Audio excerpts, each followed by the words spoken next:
Stadium after that 7-game trip. The Marlins in town to open a 4-game series, and as you said, a 10-game homestand, which matches the longest this season at Dodger Stadium. The Central comes calling after this with the Cardinals and the Cubs. Welcome inside. Joe Davis with Nomar Garciaparra. Kelly Tennant joins us in just a moment. Hyun-Jin Ryu has the honors of starting the first game of this series. His last time out, I know it was at Coors Field, but it was not good. It was his worst start of his career by runs allowed, trying to bounce back tonight. Well, listen, he was coming off the DL. That was his first start since coming off. But prior to that, his 2 starts prior to going on the DL, he went 11 1/3 innings and only gave up 2 earned runs. So he's trying to get back on track. You see the career high 10 runs, but for me, it was also a career high with 6 walks. So you know the command is key for him. Facing a Marlins team that started this season 10-8, but they have been dreadful since, losing 17 of their last 21. And you got to figure out how, because you look at the lineup and it's like these guys should be winning games. Well, you have to look at the outfield. When you look at that outfield and what they're bringing into Dodger Stadium, we know the guy with light tower power and Giancarlo Stanton. He's just one of 4 players in the history of Dodger Stadium to hit one out of the stadium. And then there's a sweet swinging Christian Yelich, another hometown boy, who against the Dodgers is batting over 360.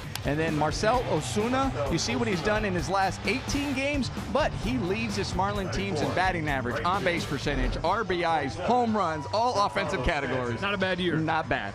Adrian Gonzalez coming back for the Dodgers tonight. For more on that, here's Kelly. Thank you, Joe. Yeah, so great for this team to have the veteran presence of Adrian Gonzalez back. He had been dealing with the aggravated herniated disc, but Dave Roberts said that after a few games with Rancho, he was able to get some rhythm back and felt like he was ready to come back and contribute to this team today. And Cody Bellinger just a week ago said Adrian Gonzalez has been like butter and eggs his whole career, so consistent at the plate. So a chance to play with him and be in the lineup with him would be really exciting, and we're going to get a chance to see that tonight. Should be fun. After he had 3 hits last night in his last rehab game, back in Los Angeles, and the Dodgers trying to keep their winning ways at home going.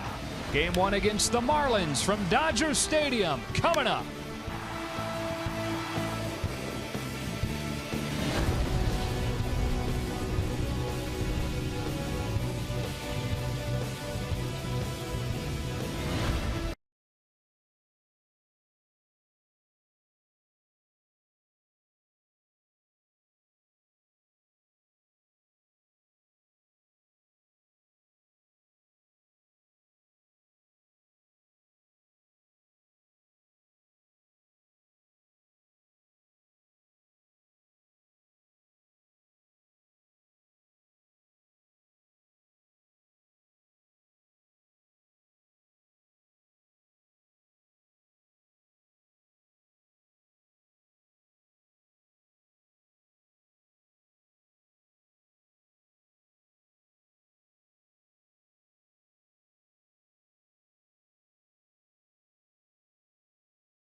At LA is brought to you by the 2017 Hyundai Ioniq. Better drives us. And by Jack in the Box. Come try the new guacamole and bacon chicken sandwich only at Jack in the Box.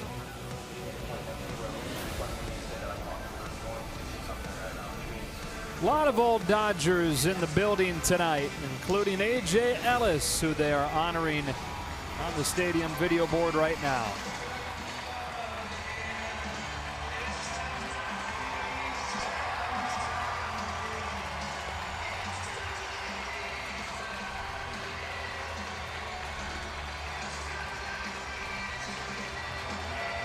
Really good moment for a guy that was as loved as anyone in Dodger blue in his time here before he was traded last year to the Phillies and then eventually on to the Marlins this past offseason. That man there, Don Mattingly, and that man there, Dee Gordon, and on and on and on. Former Dodgers. Of course, Mattingly, the old manager. Gordon, the old infielder, is now in his third season in Miami, ready to lead things off for the Marlins to get this homestand started. By our count, in the traveling party the Marlins have tonight, there are 8 former Dodgers in some capacity, whether that be a coach or a player or a manager. And there are another 7 that have Southern California connections. And when Dee Gordon stepped in the box, he was looking at Justin Turner going, why are you so close? What, you think I'm going to bunt against you? And he takes strike 1 from Ryu to get it going.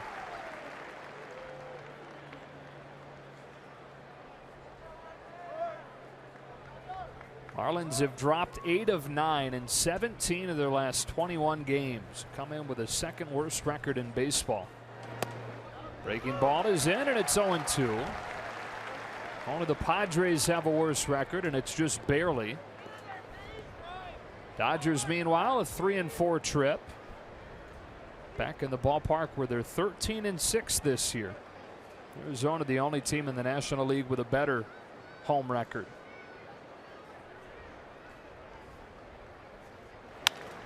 Gordon smacks it to short. Corey Seager throws him out. And we're off and rolling here in the series opener. Time now to take a look at the Marlins starting lineup, brought to you by Honda. After Gordon, it's Christian Yelich and then Marcell Ozuna. Giancarlo Stanton bats cleanup. Justin Bour in the 5 spot. JT Realmuto, the catcher. Christian Colon in his Marlins debut. And then JT Riddle starting at short and hitting 8th. So Ryu, we mentioned his last outing not good. Gave up a career high 10 runs over 4 innings against Colorado Thursday. First one to Christian Yelich is low. And for Hyun-Jin Ryu, we know he's not overpowering, so it's really about his command, being able to control and use all of his pitches.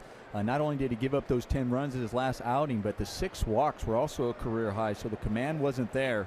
And what's really something to look out for is the very first inning. He has an ERA of over 10. Yelich on the ground to first. There's Gonzalez, the old Gold Glover, back in the lineup and getting his action started quickly. Dodger defense brought to you by Keck Medicine of USC. He's won 4 Gold Gloves, and his return there is as important as his return to the lineup. And also in the clubhouse as well, to be able to get one of your leaders back.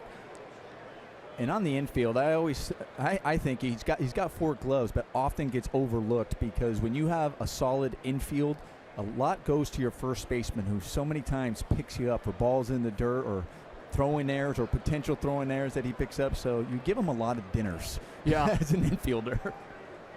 2 up and 2 down, and it's Marcell Ozuna, who is having a nice season, leading the team in home runs and in RBIs. He was leading the league in homers and RBIs, but doesn't have one of either of those over the last 8 games. Marlins swept by the Houston Astros, the best team in baseball at this point. Hopped on the plane yesterday and arrived late last night. A pop up, and it's 1-1. Even with Ozuna, with Stanton, with Gordon, who's a former batting champ, Yelich, a guy they think has a chance to win a batting title, JT Realmuto hitting above 300. Even with all those guys, the offense really struggling. Only 8 runs over the last 5 games for Miami. Ryu coming inside, and Ozuna looking at strike 2. When I look at this offense, you see guys hitting over 300 like Ozuna, and then you mentioned about Real Muto as well, how well he's hitting, but they really have relied on the long ball, and that's really where most of their runs, over 44% of their runs, come via the long ball, which is one of the top percentages in the National League. Ozuna and Stanton both with 11, and Bour in the 5 spot has 8. Ryu looking for a 1-2-3 first, and gets it, striking out Ozuna.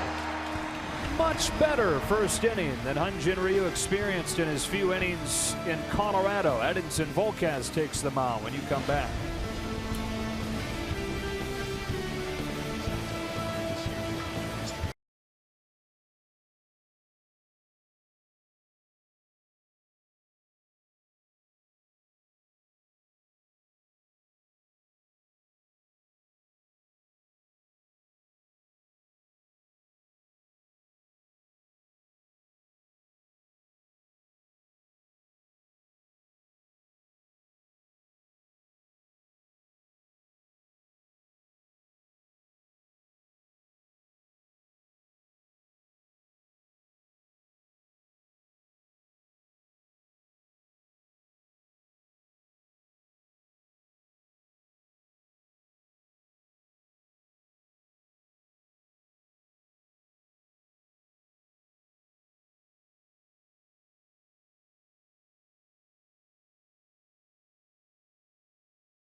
Light blue skies above here at Dodger Stadium. It is good to be home after the week plus on the road.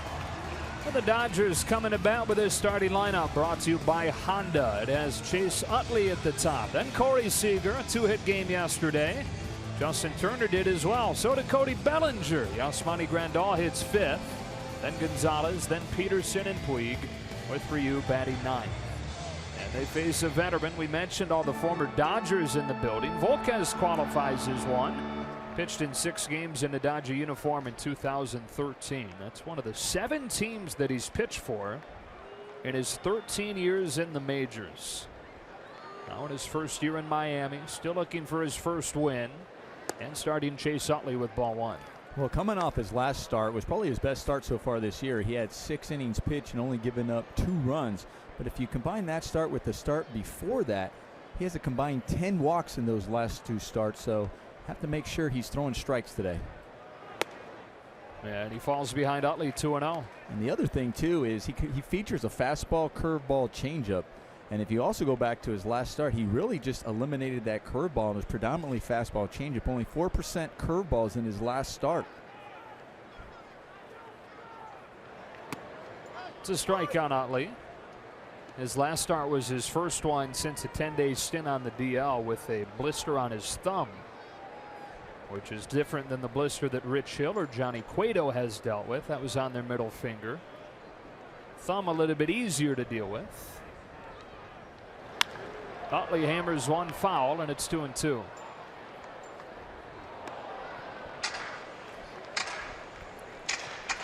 I think for Dodger fans, the word blister is kind of like a 4-letter word. They don't want to hear the word blister anymore.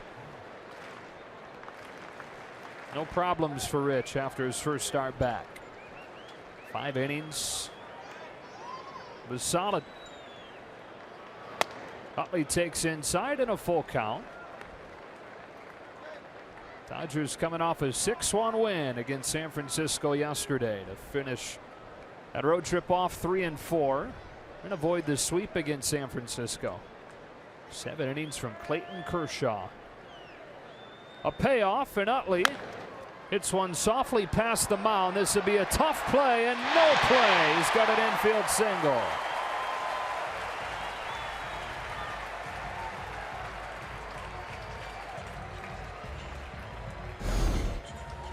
Well, as a hitter, you get a fastball and a count, 3-2 count, and it's down the middle, and you're frustrated because you mishit it. And then as you hit it, you recognize that it's kind of in no man's land, and then you get it into another gear going, okay, this could be a nice hit.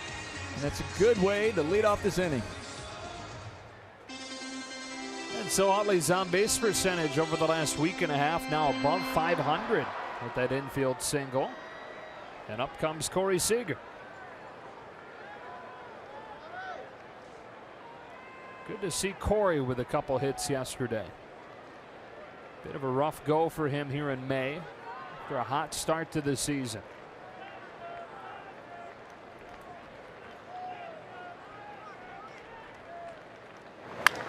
Line drive left center base hit. Same way that he did yesterday. Singles on the first pitch that he sees, and the Dodgers in business against Volquez. And looking at his swing since Dave Roberts gave him the day off in San Francisco in the game 2, sometimes it's just a mental break. And you kind of regroup, even if your swing might be off just a little bit. There might be a time where you can go out there and you're looking at film because you know, okay, I don't have to mentally and physically prepare for that game or to start that game.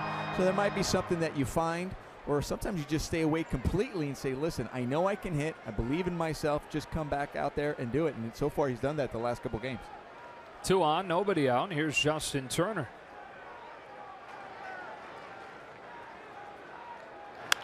He pulls one. That'll sink into left for a base hit. Utley given the stop sign. And 3 consecutive singles have loaded the bases with nobody out in the first.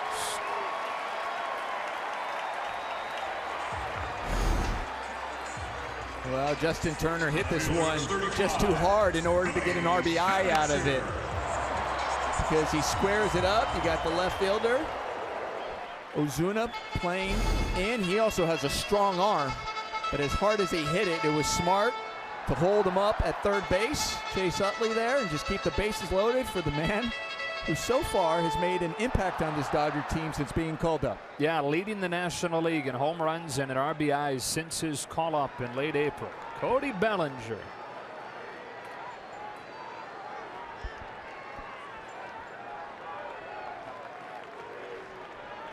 Here comes Volquez. Bellinger watches a change fall off the table. Ball 1. Our Land Rover Performance Spotlight.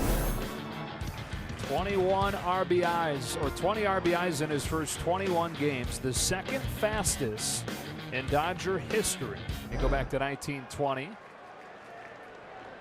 Opportunity to add to his total here. Bouncing ball, diving play at first by Bohr. Gets the out at second, but the Dodgers get the game's first run. Utley in to score. Bellinger gets an RBI and the fielder's choice.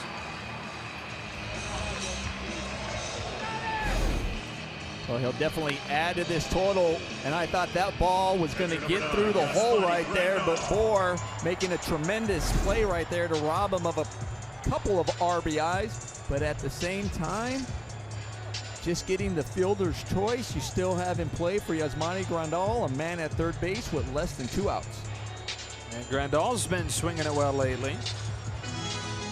Big 2-run double in the first inning against Cueto yesterday.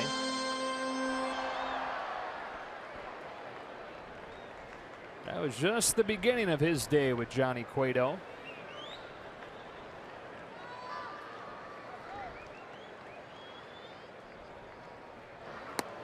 That's ball 1. And he and Cueto actually have somewhat of a history in that Grandal came up in the red system, and so had been catching Cueto during spring training and his early days as a pro. So there was somewhat of a background to yesterday's events. Here's a 1-0. That ball's hit on the ground softly to Gordon at second. Goes to second for 1, and they turn a double play. Dodgers settle for one in an inning where they had the bases loaded with nobody out.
Lead off the second inning for the Marlins.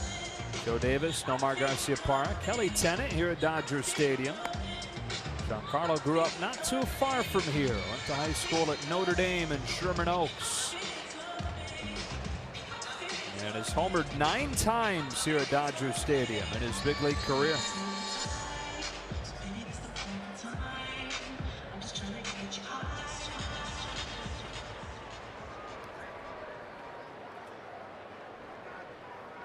Hyun-Jin Ryu with a 1-2-3 first inning. Now to face Stanton, Bour, and Real Muto. Started in with a fastball and getting strike one. Stanton 11 home runs this season. Biggest number though is the fact that he's not missed any games because of injury. It's been the biggest story with him for much of his big league career. Takes the ball, it's 1-1. You see the monster home runs, you see the high home run totals a lot of times early on in the year. But he's missed an average of about 40 games over the last 5 years with different injuries.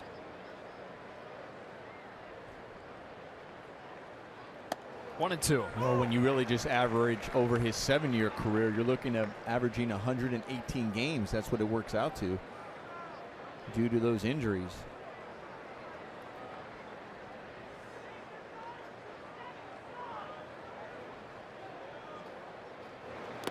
2-2. Most recent one was a groin that ended last season for him. Also had that a couple years ago when he was in the MVP race, was hit in the face by a pitch from Mike Fiers of Milwaukee. It's interesting because there are times where you actually see him wear that mask in front in his helmet, and he's not wearing that today. A missile to left that's over Bellinger's head and off of the wall, probably putting a dent in the scoreboard there. And Stanton opens the second inning with a ringing double.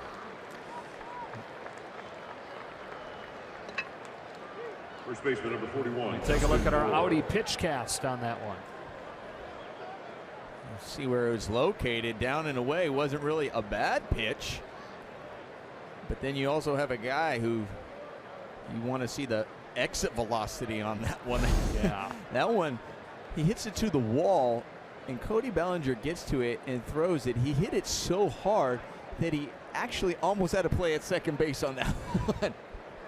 I know Giancarlo goes in standing up, but it wasn't really, you know, like that's an easy double. He had to run. Brings up Bour. You mentioned wanting to see the StatCast on it as Stanton takes off and Grandal throws down and makes him pay for it. That's a big out at third.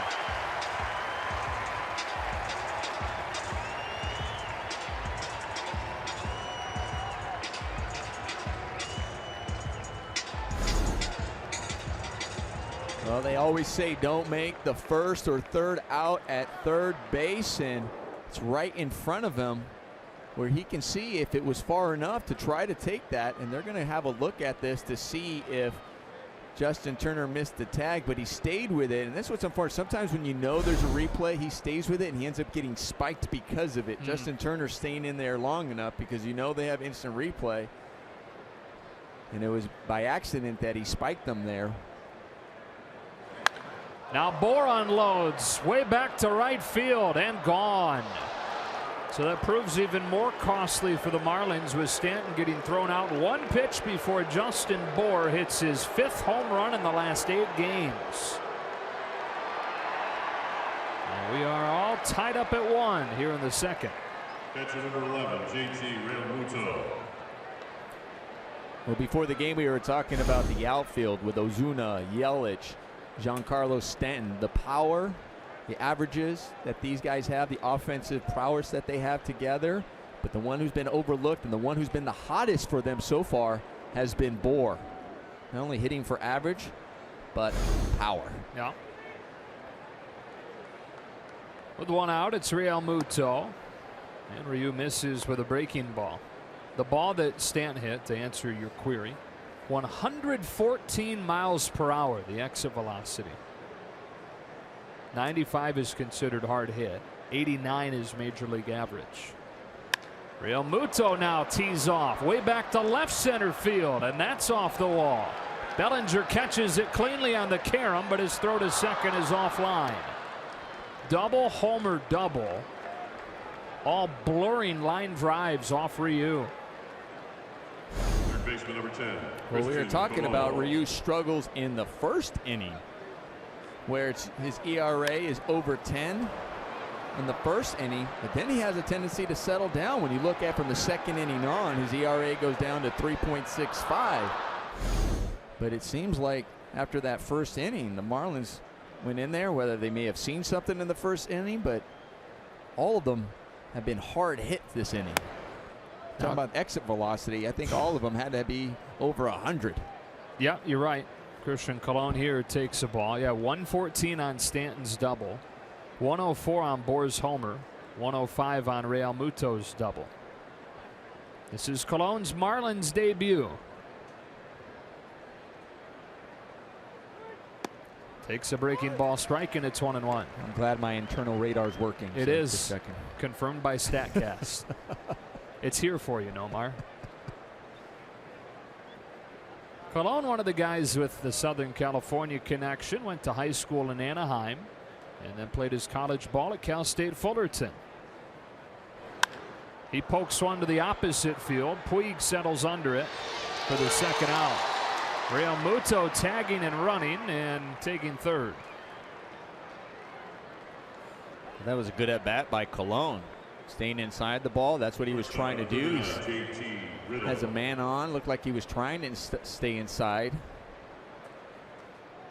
Goes the other way. And I love Yasiel Puig, even though how far that ball was hit. Realmuto tagging on that play, still believes he has a chance to throw him out. I mean, he was gunning for third and thinking he might have had a chance. That's why I was a little thrown off by Realmuto kind of coasting over there. I know that he was going away in right, but it's Puig. Man at third, 2 gone, and JT Riddle. Big curve, sinks in, strike 1. Riddle getting an opportunity because of injury. Danny Echeverria, their normal shortstop, out. Martin Prado, their normal third baseman, out.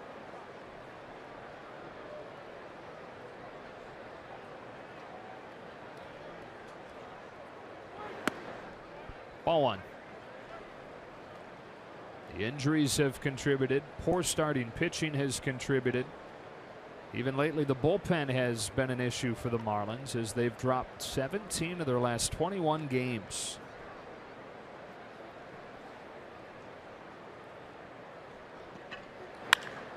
In the air to center, sending Peterson back. Over the shoulder, makes the catch. It was batting practice in the second inning against Hyun-Jin Ryu. Only gives up one, tied at 1.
Second, D. Gordon was drafted as a shortstop. Gold Glove winner in his first year in Miami at second base. He starts there as we look at the Marlins defense, brought to you by Keck Medicine of USC. Even the defense contributed to problems recently against Houston. So take your pick. They've had a night where it has been bad in Miami. Good to see Adrian back. After missing the 12 games, his very first disabled list stint as a big leaguer. Takes a strike from Volquez. He's dealing with the elbow, dealing with the back. 12 days for those nagging issues, he admitted. Not enough to get him 100%, but does feel fresh and recharged. 1 ball, 1 strike.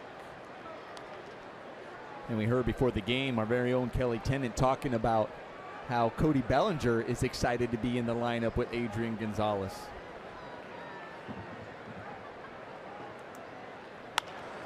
Off of the handle to second. Gordon's waiting on it. 1 out.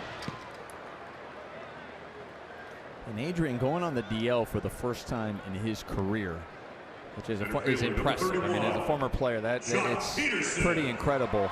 And not to say that he's never been injured.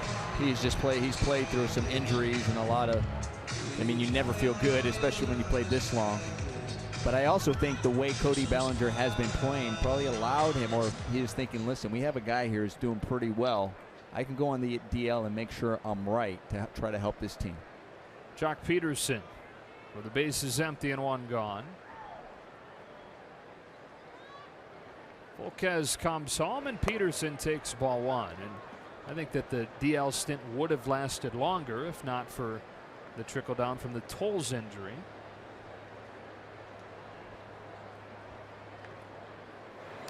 Two 2-0. But again, it was never a complete necessity that Adrian go on the DL. It was a luxury that he was able to because Bellinger was playing as well as he was. But you lose Tolles. Bellinger has to leave first to go play left, and that accelerated the process for Adrian to get ready to come back. Strike 1.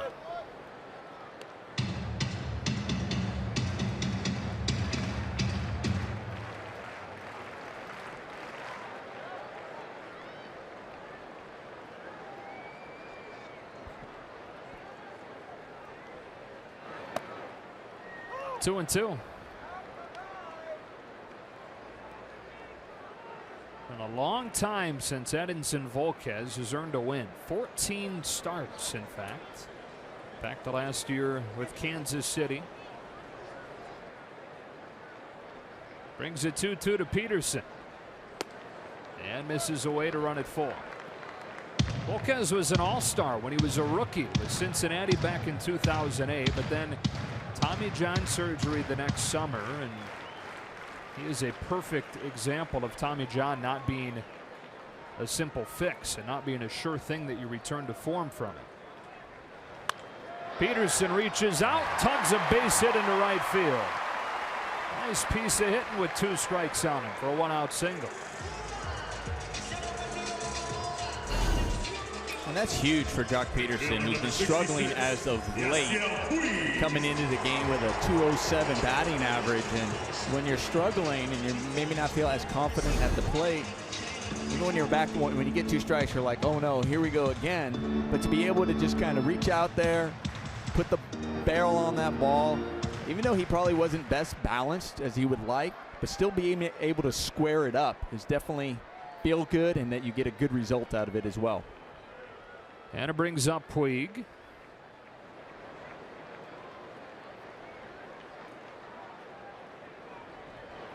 Volquez gets strike 1 on him.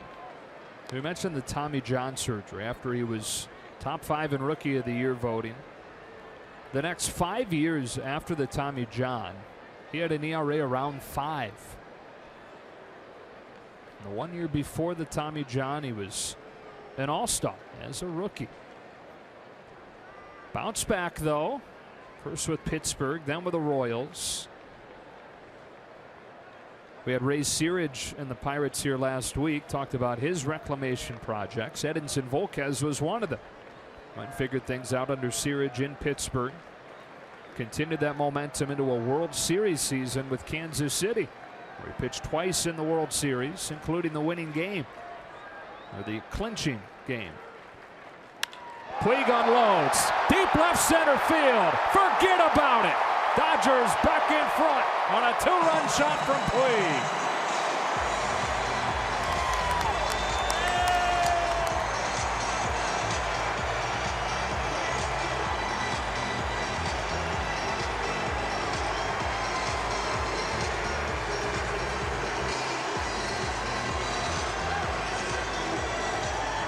Well, let's have a look at our Volkswagen replay. And do you think Yasiel gets all of it and he knows it? Well, let's just carry the bat down the line a little bit. Watch it. Okay, now I'll start running. And discard. I'm done with that. Puig retakes the team lead with his 8th home run of the year. And Hyun-Jin Ryu pounds one into the gap in right center. Watch the big fella run. It's a double.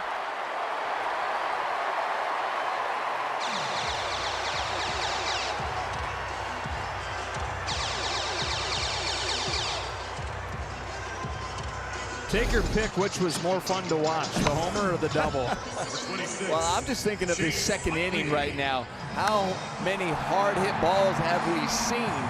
And when you go back and look at the second inning, and we're talking about Giancarlo Stanton, Yasiel Puig, Jock Peterson, and then you got to throw in Ryu in that category for hitting a ball hard, driving it to right center and getting a double out of it.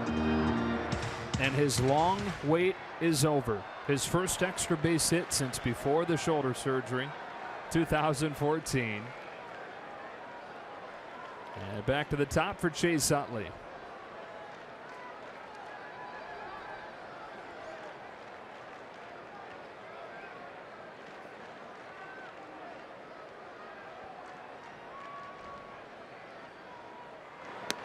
Chase takes ball 1. Infield single in the first inning and came in to score the Dodgers' first run.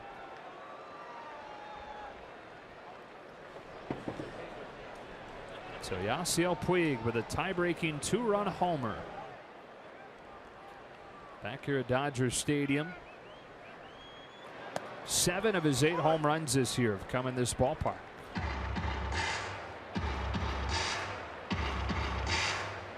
The first pitch Yasiel Puig saw, he took a huge swing and missed it, and just missed it. Made a good adjustment on the next one. I'd say.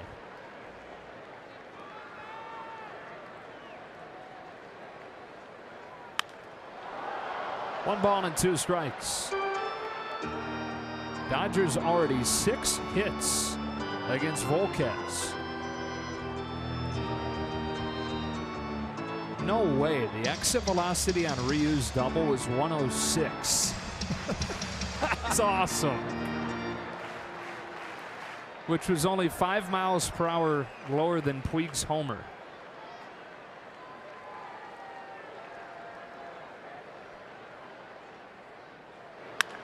Utley up the middle into center, a base hit. Woodward sends Ryu. Yelich juggles the ball, and Ryu scores standing up. RBI single Chase Utley, and the Dodgers lead at 4-1.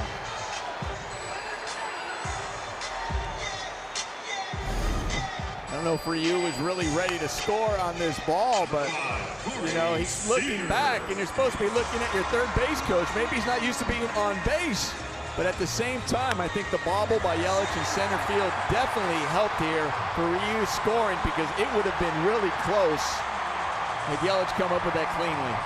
I was going to say, give him a break, Nomar. He's not exactly the most well-practiced rounder of third. I get it. First run he's scored in 3 years. But you know what? The challenge is also on your third base coach, on Chris Woodward, because you know you see that ball and your instinct to say, okay, I'm scoring, and not to. He also thinks, okay, I got the pitcher up there. He knows that, but also, I mean, no, okay, how is he running? Is he running hard?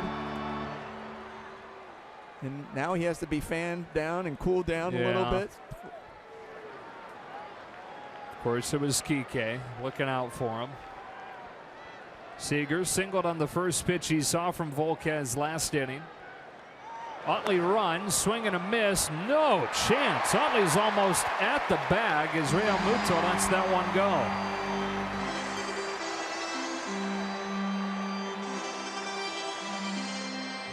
Great job by Chase Utley. Just first move, incredible jump.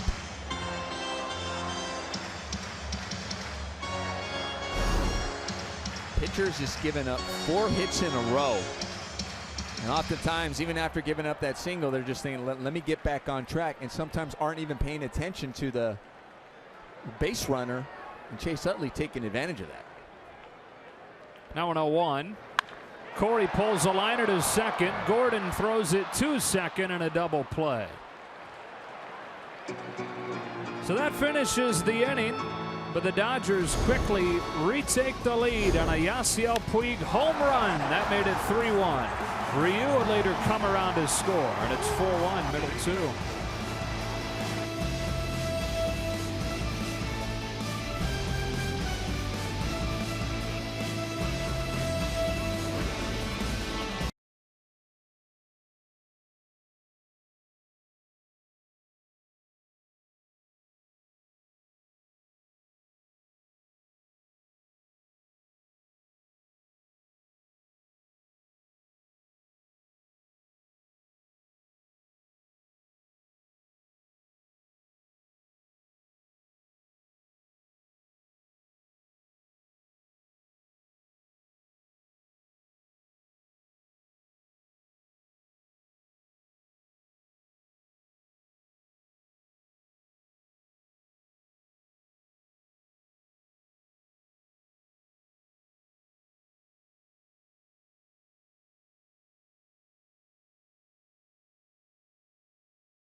Dodgers back in front as we go to the third inning and look at the Coors Light cold hard fact. Average margin of victory this year, Dodgers #1 in baseball, ahead of the Texas Rangers, who have ripped off 9 in a row. So the Dodgers, while they're one of the best as far as run differential in the wins, have been dominant under Dave Roberts in his second year. 23-18 entering action today. Doubleheader going on for the Rockies, who the Dodgers are chasing. Rockies took the first game at Minnesota, and at last check in the second game we're trailing. So the deficit beginning this one is 3. If you're into that sort of thing in mid-May. 9-1-2 for the Marlins. Volquez taking ball 1. How soon did you start scoreboard watching, checking the standings while you were a player? I didn't. It wasn't really till probably the last maybe couple of weeks when you know you're in the hunt for the postseason and you know it's close maybe with another team or two. 1 ball and 1 strike. I mean, you had to at least have an idea. No. You were special though in that way. I didn't really. I didn't need to look at the scoreboard or the standings to know how my team is playing. I'm out there every day. I know whether we're playing well or not. 1-2. So I mean, are we talking like you have a feeling, yeah, we're above 500, or you not even worried about whether we're 500 or not? I mean, it really doesn't matter whether you're above 500 or not. I think that's irrelevant. It's whether you're in the hunt to win the division or get into the postseason. So it was basically that you knew if you were in it or not. Yeah. If you were in the discussion or that's eliminated. It. Right. Huh. And most of my career, I remember one time where we were really out of it like a month or two. The first time in my career was my last year of my career, and that's an awful feeling. Yeah. But prior to that, and then I remember the talk was, oh, can we at least be around 500 or get near 500? And I was laughing. I go, that's irrelevant. Who cares? 500 or not, we're not in it. That's the worst part. So also been on a team that won over 90 wins and didn't make the postseason. So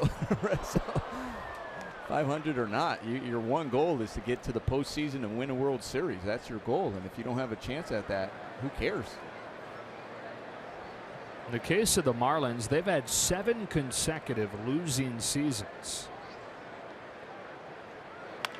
Volquez puts it in play. Seager on a soft ground ball has him for the first out of the inning.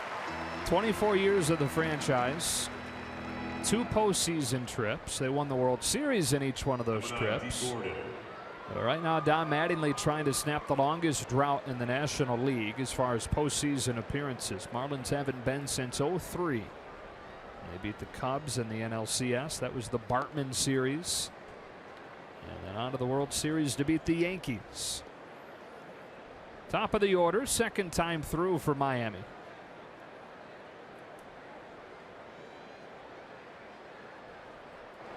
D. Gordon turns his shoulder on a breaking ball for a strike.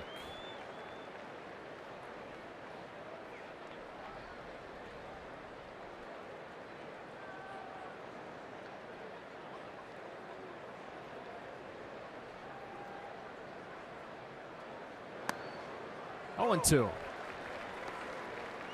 Gordon has been one of the primary disappointments in this lineup. A batting title in his first year in Miami, and Dodger fans naturally thought, oh my goodness, what have we given up? After he was traded. But then last year, the 80-game PED suspension and not good numbers this year. Ryu, look at him climb the ladder. Who is that guy? Clayton wonders.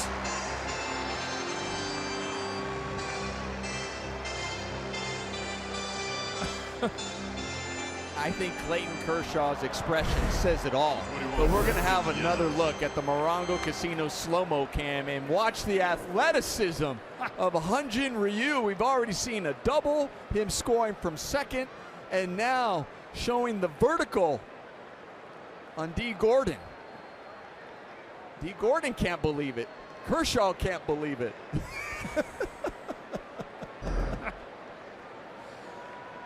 2 up and 2 down. All D. Gordon can do is smile. His old Dodger teammate Ryu taking probably a hit away from him. Strike one on Christian Yelich. What's the track event where you do everything? The decathlon? Decathlon. That's what Hyun-Jin Ryu's doing tonight. Throwing and hitting and jumping and running. So you're giving Ryu part title, putting him in the same sentence as the world's greatest athletes that they're usually considered. I'm just telling you what my eyes are seeing. 1-1. I didn't say he'd win the decathlon. Oh, okay. I just said he's in it.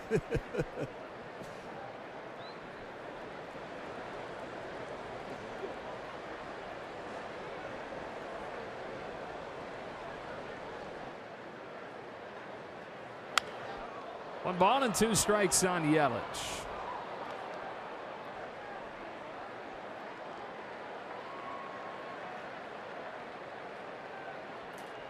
Southern California kid. Thousand Oaks, went to Westlake. Won a Silver Slugger last year.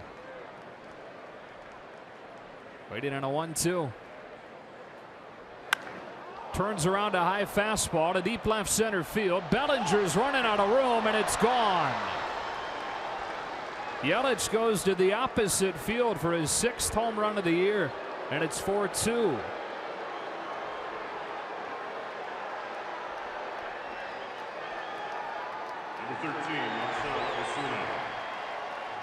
Well, I mentioned about Christian Yelich against the Dodgers. Coming into this game, his batting average is over 360, and Hyun-Jin Ryu hitting his spot. You saw Yasmani Grandal looking for that fastball up in the zone, and Yasmani was even, not only did he give him a target, he was even reaching up a little bit higher than the target. And Christian Yelich still able to get the barrel to that ball and drive it the opposite way out of the ballpark. Now Ozuna. Huge cut and a miss at a curve. Ryu now is getting to the part of the lineup with last inning was not missing, was squaring up the ball. Stanton, Bohr, Real Muto, and don't sleep on this guy. Backs him up. It's 1-1. You're taking a look at the pitch types on those hard hit balls in the second, and I think the most concerning thing is that they were hitting everything hard. Right. It's easy to go, okay, what's not working for him? Oh, it was all on his curveball, or it was all on his changeup, or it was all on his fastball. No, it was changeup, fastball, changeup, slider. Those were all the pitches that were hit hard, that were hit over 100 miles an hour in that last inning.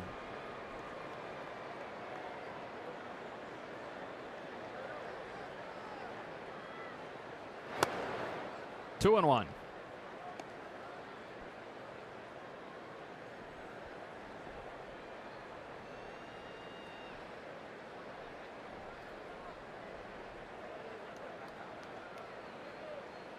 The shift on Ozuna.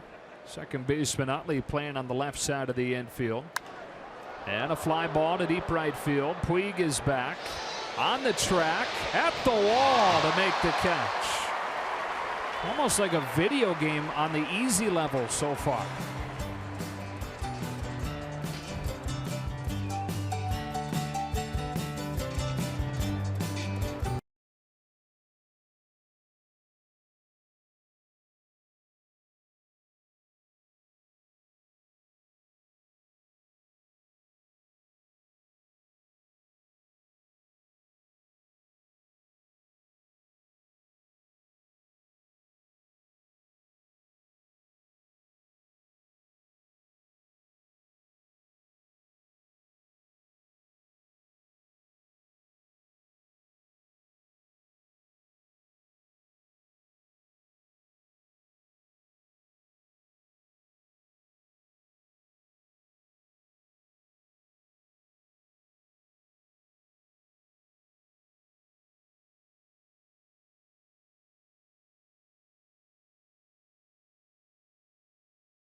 Dodgers leading this one 4-2.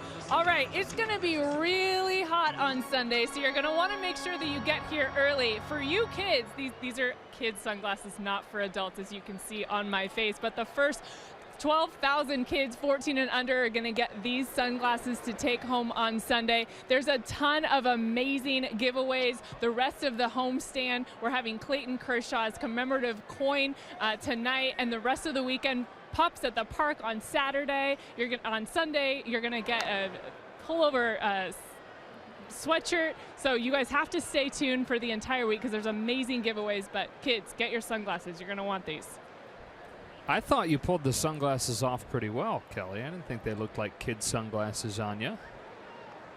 Ball on a strike on Turner, leading off the third. And Volquez spins one over the inside edge, 1-2.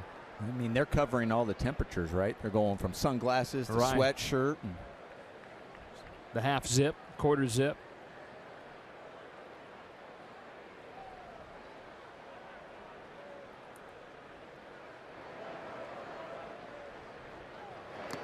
Two and two.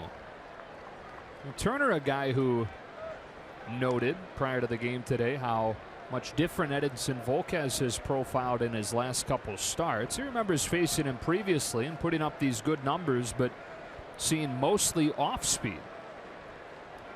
It's been mostly fastball lately for the veteran out of the Dominican Republic, who's 2-2. Tails a little bit wide of the zone, and the count's full. 13th year, 17. Started his career with the Rangers, handful of games over a few years. Then the Reds, then the Padres, then the Dodgers for 6 games late in 2013. Pirates and Royals, and now Marlins. Turner protects, will do it again. 2-year contract he signed this offseason worth $22 million. Chose the Marlins because he wanted to be closer to home, which is the Dominican.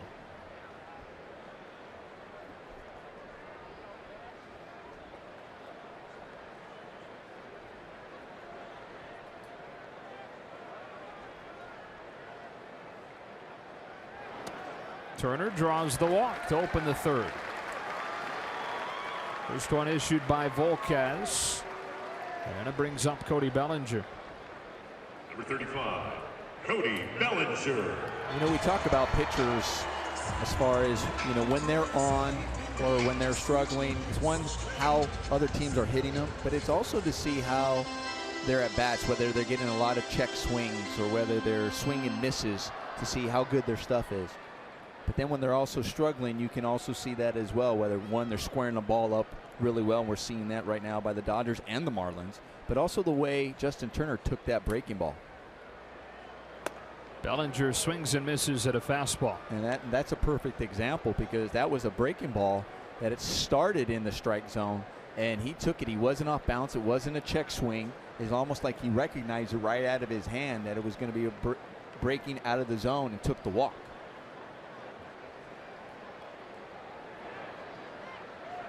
I know I've heard Oral talk about it, and you've talked about it before too, but a hitter-pitcher matchup is an exchange of information, and the information delivered to Volquez is that maybe his breaking stuff is pretty easily read right now. Well, there are times where when a pitcher makes a good pitch and it's squared up, or they believe it's a good pitch and they're thinking, gosh, do they know are they able to pick up signs? Just like we saw Cueto getting on Grandal, you know, when Grandal hit that ball, he took a little low pitch. I mean, at that time you saw Buster Posey was actually trying to block it, was going down, and Grandal hit that ball. So they start thinking, gosh, am I tipping my pitches? Are they giving away pitches? What is it? Ball on. And sometimes all it is your stuff isn't just quite breaking or working or as well as you think it is, and they're able to see it out of your hand. Sometimes it's not you, it's me. Yeah, right? Exactly. But you got to check you for first. Sure.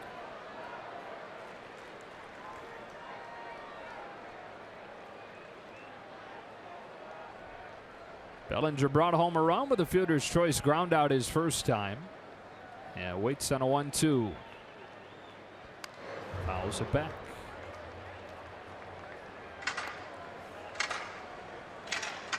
Those are ones that you hope you get again.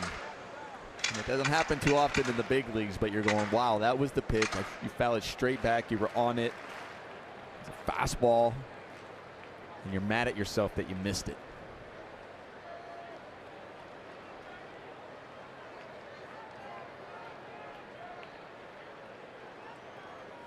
Two and two. A lot of times it's not the ones you hit, it's the ones you don't that define your bottom line. A lot of times too, when they're evaluating a guy who's struggling, and they're saying, I always hear, oh, he's not getting good pitches, he's swinging at bad ones. It's usually the end result when they're striking out. But what about the 2 strikes that got him there before that 3rd strike, and how they fouled him off, or they might not have been in that position because they're usually squaring them up. Turner at first, nobody out, and a 2-2 to Bellinger. Took it low, full count. It's another good take right there. Talking about Justin Turner recognizing it, but with 2 strikes on you, and that one is a good off speed, good changeup. But that also started in the strike zone and fell out, and Cody Bellinger took that really well. So after he falls behind Volquez 0-2, he's worked it full. Turner started this inning with a walk. Short lead at first for him. Volquez ready for a 3-2.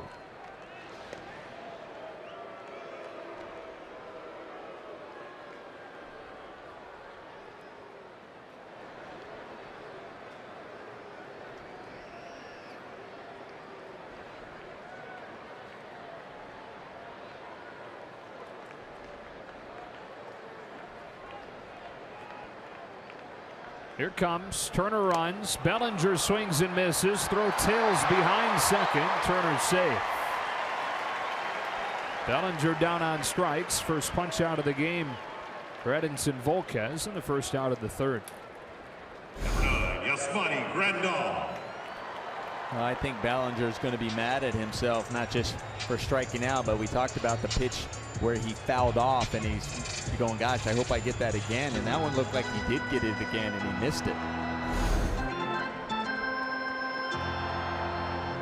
Now Turner at second, and Grandal coming to the plate. So there was that whole thing yesterday with Johnny Cueto accusing Yasmani Grandal of stealing signs, and he didn't have much comment on that after the game, but others did. Justin Turner said, look, it's part of the game. Dave Roberts said if it was happening, well, sorry, it happens.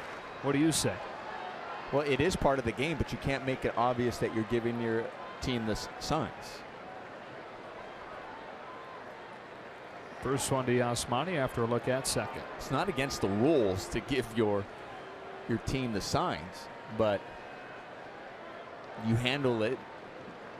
You take care of those if you believe they are, or you actually can see it and tell that they are. And like I said, I don't know whether Yasmani was or not. But that's usually what you handle it. I know there were times when I was at short and the guy was, you can tell from as a shortstop that he's giving them the signs, and I go tell my pitcher, but as I'm walking by them, I'm letting them know you're either going to get yourself hurt or one of your teammates hurt, so you might want to stop that. Even though you were doing it too. I didn't, I wasn't one who did it too often. But in general, even though your team was doing it too. If your team, even if your team's doing it, you don't make it obvious. I remember playing against the Toronto Blue Jays. They had guys, I knew they were giving signs. They always picked them up. They were so good at it, but they didn't make it. It was hard to tell whether they were giving it or not. They were really good at it. Here's an 0-1. Grandal pokes it foul. What are some ways to deliver those if you're a runner at second? It's your runner at second. It's different on what's the ways you see it usually is what foot they take their next step with. Sometimes it's a simple placement of their arm, and I'm not talking make it obvious where you're sticking it out or in, but there's subtle places you can put it to let you know. Sometimes it's right when you step off. So as simple as what foot you step with after he comes set, huh? Yeah.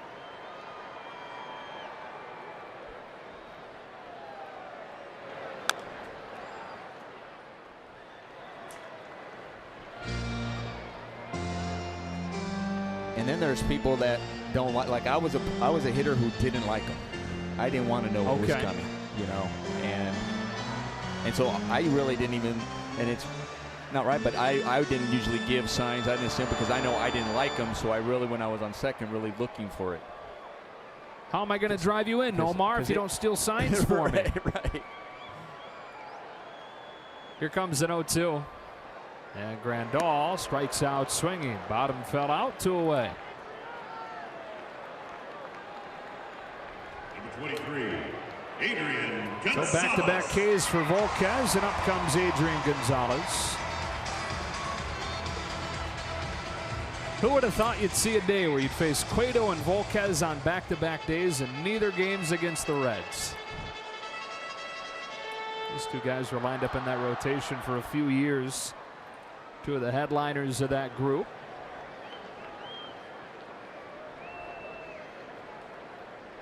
Two-out chance here for Adrian.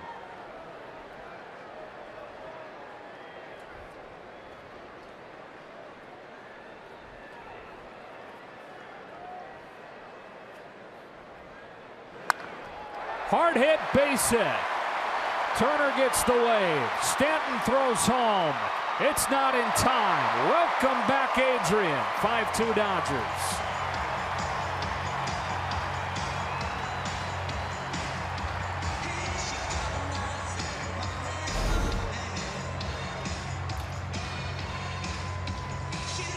Talking to Dave Roberts before the game, what's it mean to have Adrian Gonzalez back in the lineup? And he was talking about just a professional hitter. He was saying, I'm not looking to get Adrian Gonzalez and worry about him hitting home runs or driving the ball and having the power. It's just coming through, giving you a big at-bat, guy in scoring position. Knowing that more often than not, it feels like that he's going to come through and knock a guy in. And no doubt some of that feeling had been lost over the first month or so of the year. Jock Peterson swings and misses, strike one. But he comes back in a different spot than he left. And that is, now that cleanup spot has been solidified by Cody Bellinger. Don't think he's going anywhere from there. Grandal's gotten hot in the 5 spot. You no longer rely on Gonzalez as much to drive in those runs out of a key spot in the order. Can we really say those guys are solid in those spots? Because we've seen the lineup change so much with the Dodgers. But I understand what you're saying. I mean, I think it definitely adds length to this lineup. There's no question about it. When you have Cody Bellinger, Adrian Gonzalez, Yasmani when he's swinging the bat well. You got Justin Turner, Corey Seager. When you start talking, you're looking at when you can have Jock Peterson and Yasiel Puig at the bottom of your lineup, I think is huge. And I actually think Yasiel is good down there.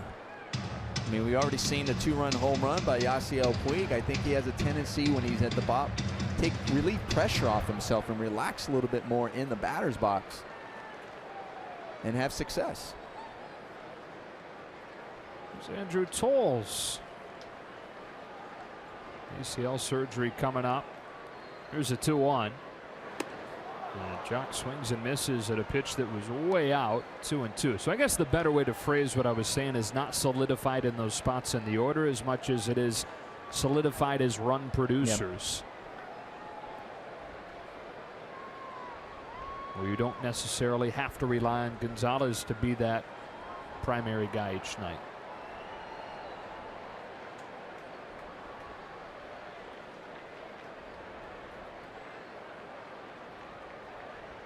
Now a 2-2. He swings and misses at another ball that's nowhere close. Real Muto throws him out. And the inning is over. But the Dodgers get one more on an Adrian Gonzalez 2-out single. 5-2 after 3.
Baseball on Sportsnet LA is brought to you by BMW.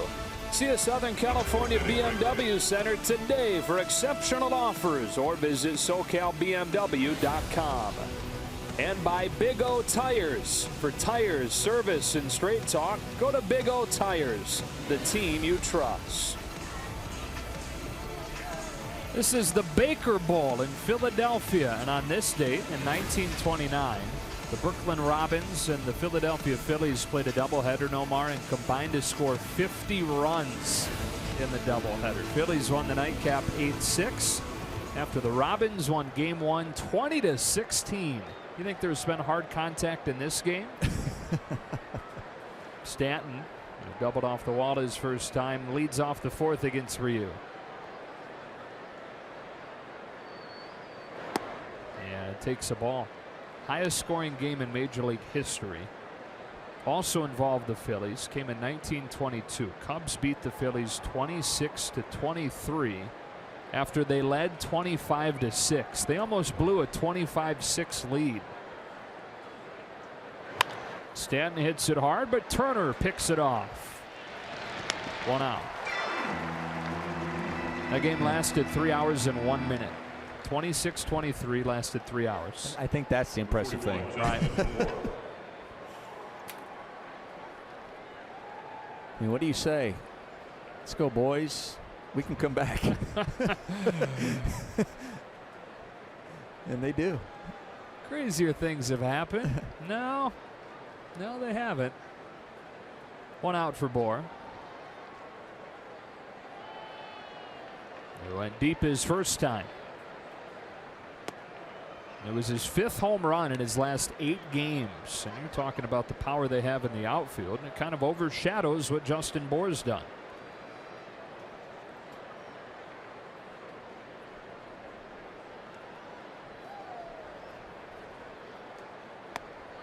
Ball on a strike. It's an old Rule 5 selection. The Cubs dumped him. Cubs drafted him in the 25th round. And then prior to the 2014 season, they let him go, and the Marlins picked him up, and he's been very good.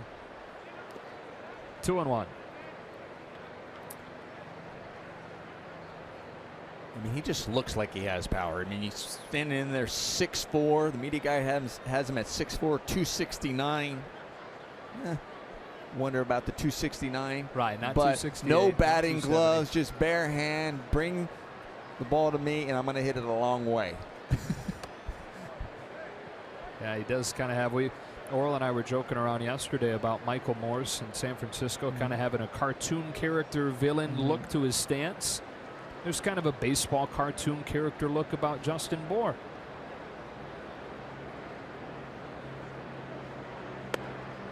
He takes a walk. I mean that positively. Yeah. You know, kind of a throwback, barehanded throwback type look. It's like that Bugs Bunny cartoon when they're facing the Yankees. Right. But he has to do that, and you see those guys coming in. It's Ryu's first walk. And here's Real Muto. One of the best young catchers in the game. Real Muto, 26 years old. Tim Wallach, the old bench coach of the Dodgers, now the bench coach under Don Mattingly in Miami, says that in a couple years he thinks JT Real Muto will be the best catcher in baseball. Takes a high strike.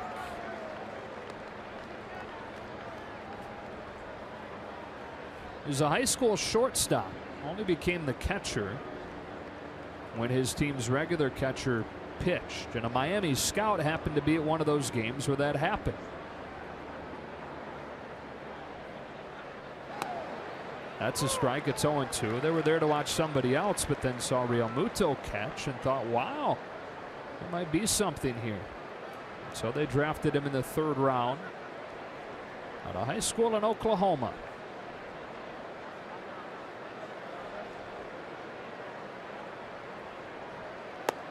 And Ryu gets him with a high fastball.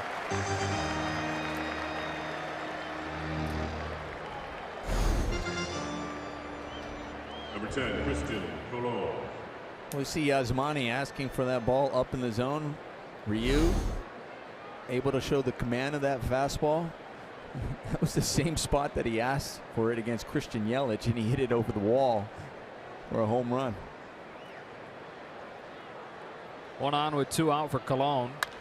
And he hits a big bouncer to Chase Utley at second. That'll end the inning. On to the bottom of the 4th. Dodgers in front of the Marlins 5-2.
The Marlins, and we welcome you inside. Joe Davis with Nomar Garciaparra, and I know some nights you look at a matchup and you say, hey, we could have a pitcher's duel here based on these numbers.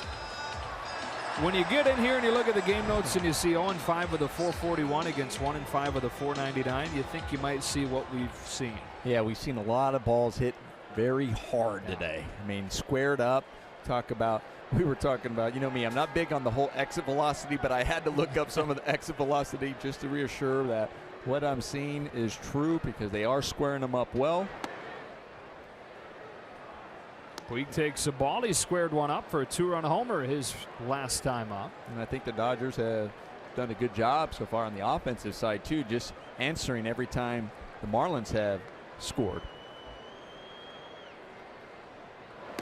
2-0. Dodgers got 1 in the first. Marlins 1 in the second. Then Puig answered with his home run as part of a 3-run second inning. And both teams getting a tally in the third.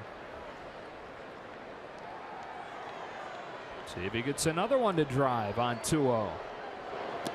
Instead takes a ball. So you and I have done a couple games together this year, but I want to get your thoughts on what you've seen from Puig over the first month and a half. I think the inconsistency is still there. I think sometimes we see a swing like we saw today where he squares it up and hits it a long ways, and then we've seen one where he gets a bigger swing and he swings underneath it and misses. 4-pitch walk here. And I even think that's what Dave Roberts has touched on a bit. Talking about Yasiel at times still from a mechanics standpoint, still trying to find that consistency. Because there are times we'll see him where, oh, there it is, and he's squaring it up, and he seems to be getting hot, and then all of a sudden, it seems like it's gone, and he can be put into 0 for in a game, 0 for 4, 0 for 3, and look lost.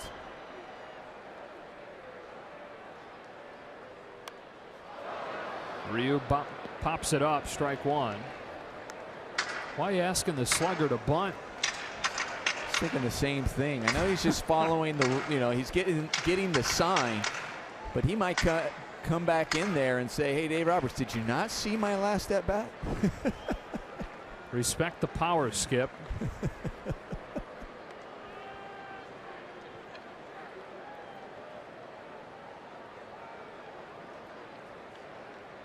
As His first extra base hit since 2014. That one comes up and in and gets him on the throwing arm. Or did it hit his right arm? It did.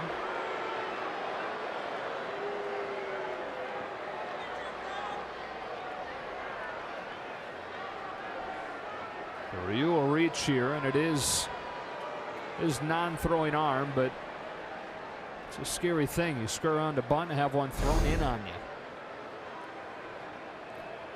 You know, it was when he got hit, I was actually, when I saw him square around, I was worried about his fingers. The way he had his fingers around that bat, which is, I tell kids at home, that's usually not how you bunt. You don't put your fingers wrapped around there because there's also a risk of getting those as you lay it down, hitting your fingers and breaking a finger. You usually kind of grab it where they're out of the way. So at first I thought that's what hit him, where he got hit. And then we see that he got hit in the bicep area. And as he goes to first, Edison Volquez says something to him and checks on him as if he's all right. But look at his fingers right there. Usually you don't have them wrapped around the bat the way he has them when you're about to bunt. And we can see where the ball exactly does hit him in that right bicep. I think it just went numb right away. It's like getting a Charlie horse in that bicep. And so with Volquez erratic against 8 and 9 in the order, 2 on and nobody out with a 4-pitch walk and a hit batsman. And Chase Utley, who has singled twice. Dodgers trying to add on against the Marlins here in the 4th. Utley bunts it back towards the mound. Volquez didn't pick it cleanly, but got it on the second try to get Chase with the runners up to second and third.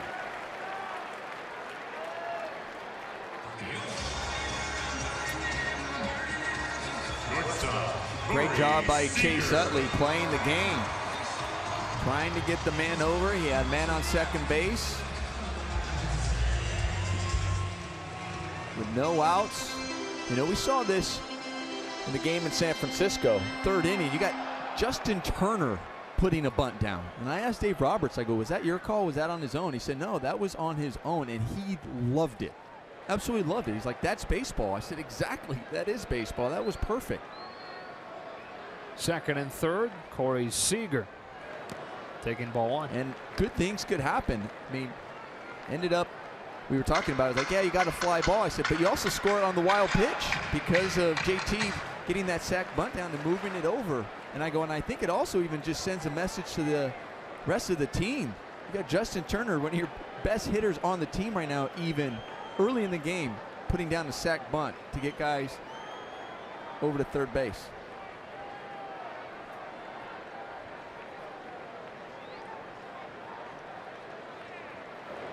I think there's a lot more guys in this lineup, especially certain guys that are struggling times, that should hopefully take note of that and go practice and make sure they're able to do that. Because, yeah, Justin Turner did it early in the game, but then you want to be able to have confidence in doing it late in the game when you're down by a run or tied.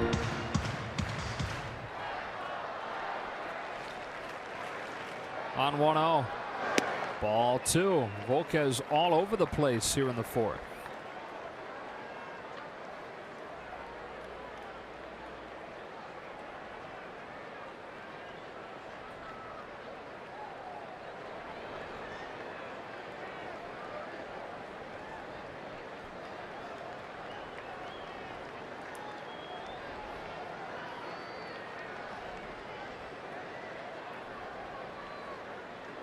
Puig at third, Ryu at second with the infield pulled in. Here comes a 2-0 pitch. Ball 3.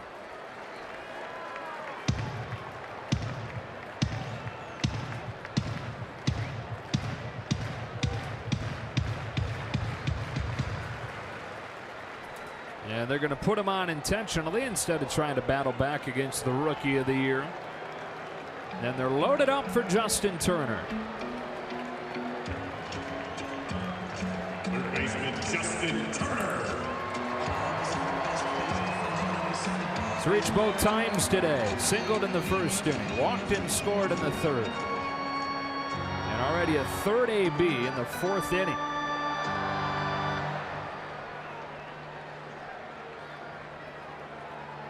Has dominated Volquez in his career. Rolls one off the end of the bat to short. There's 1 and 2. And for the second time tonight, Volquez able to avoid a lopsided inning where the Dodgers had loaded the bases.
Dodgers baseball on Sportsnet LA is brought to you by your Southern California Toyota dealers.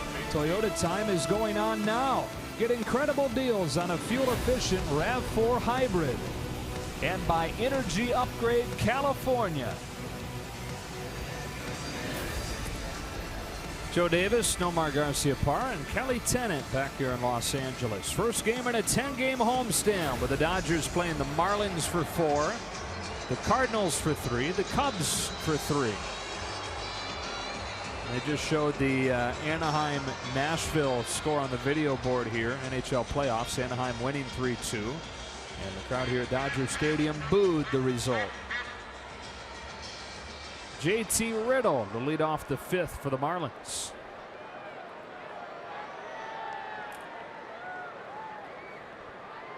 Riddle crushed one to center his first time, but Peterson took a hit away, going over the shoulder. Big spinner misses high. It's 1-0. Now,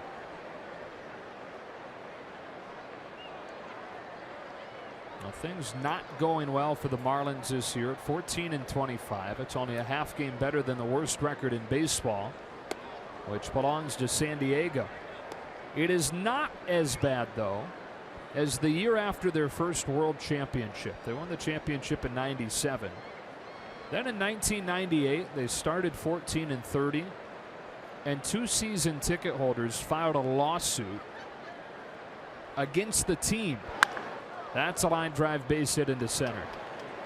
So Riddle opens the 5th with a single.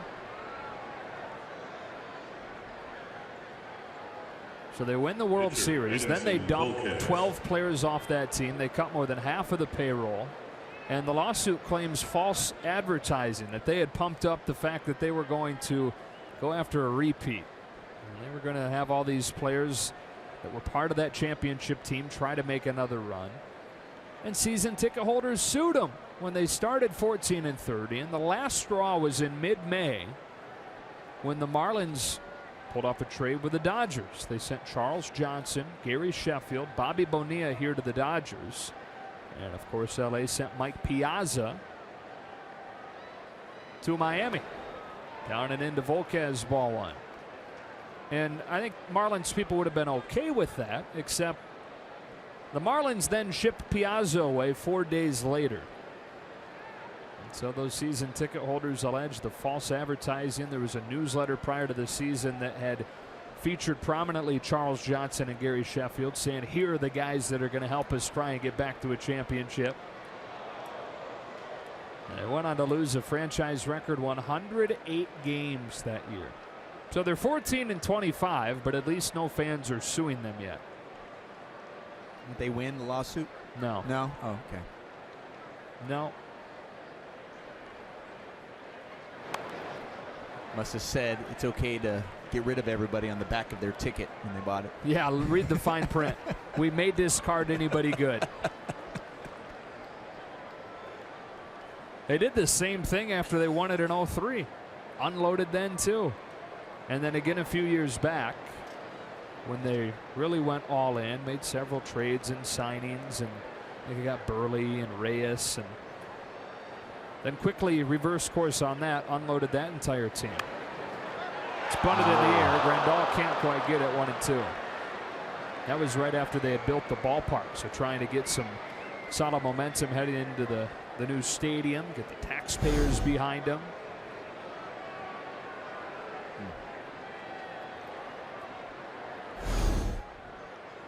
Game of inches. That was about an inch or two away from being in Yasmani's glove.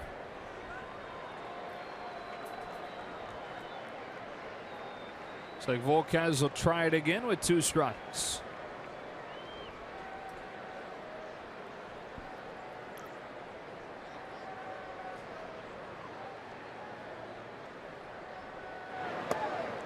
Two and two.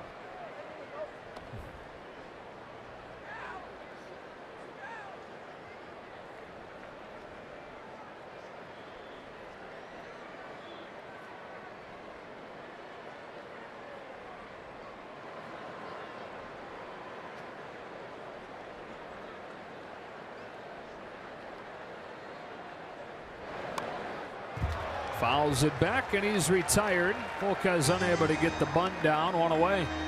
MLB.com at bat, your #1 mobile app for live Dodgers baseball. Stay connected with a fully customizable experience and get the Dodgers home screen. In game day, live game video highlights, radio broadcasts, StatCast, news, and more. Download MLB.com at bat today. Get questions almost every night when we're reading off some of the StatCast numbers. How do I find those? That is through the MLB app. You pull up the game day feature and click the feed tab to find all that StatCast info in real time. B. Gordon is 0 for 2 and gets hit. Didn't mind sticking that elbow out in front of it with the elbow guard on. He gets hit, and so does Yasmani Grandal.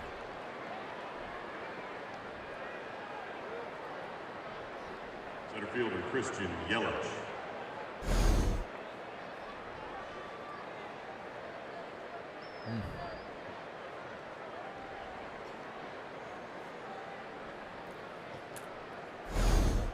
You know, at home you're going, well, he has shin guards on. It looked like it hit his shin guard, but there's always just little spaces in between the shin guards where the ball manages to find and get your body.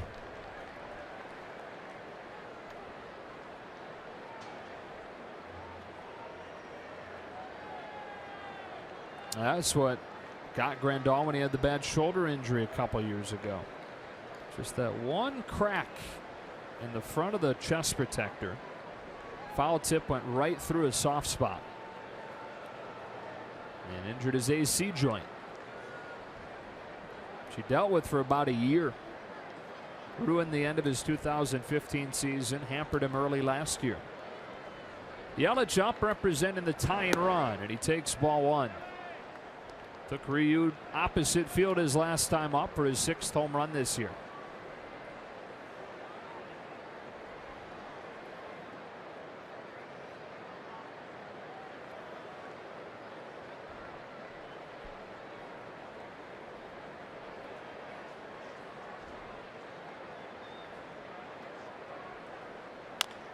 Big bouncer to short. Seager will step on the bag and throw him out for a double play.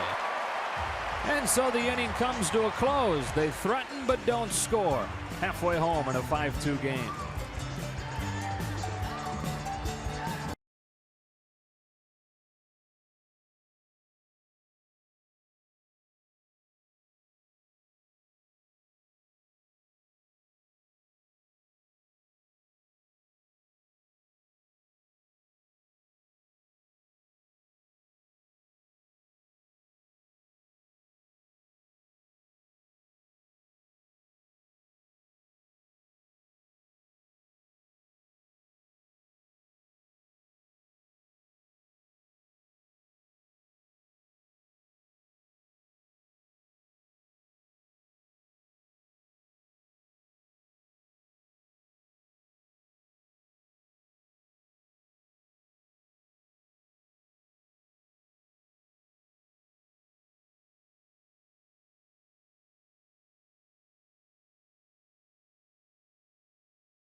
fans, you can get an all-access pass to every moment of this season with the boys in blue, on and off the field with Backstage Dodgers, presented by Hankook Tires.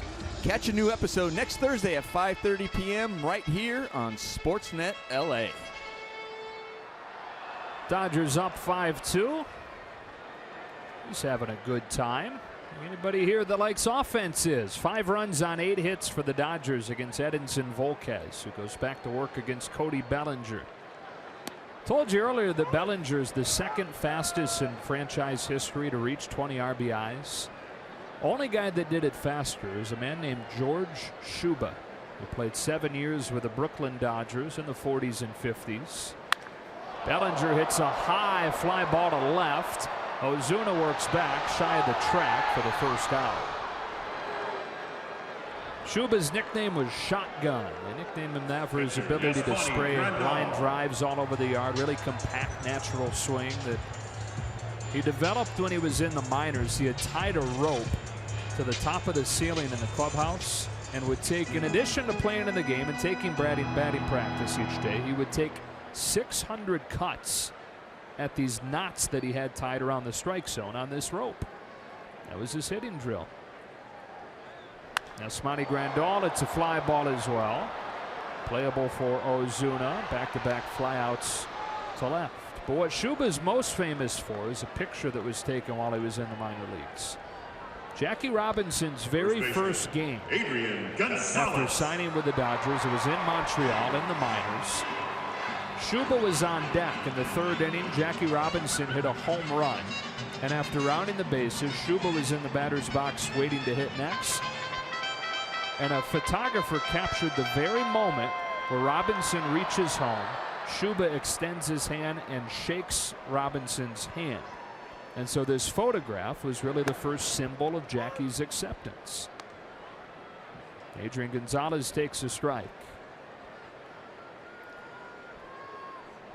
That's better than being known as Shotgun because you get to, sure, you spray line drives everywhere. That's pretty cool.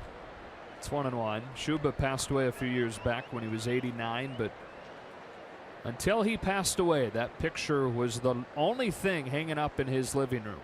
That photograph. Something that he was really proud of and should have been. It's 1-2.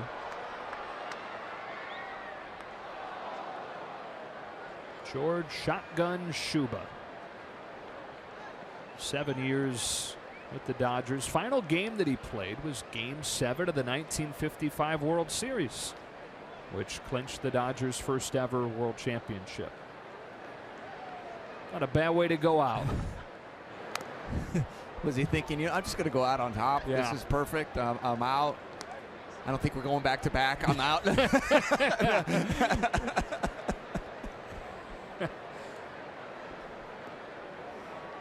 Mic drop. Exit stage left.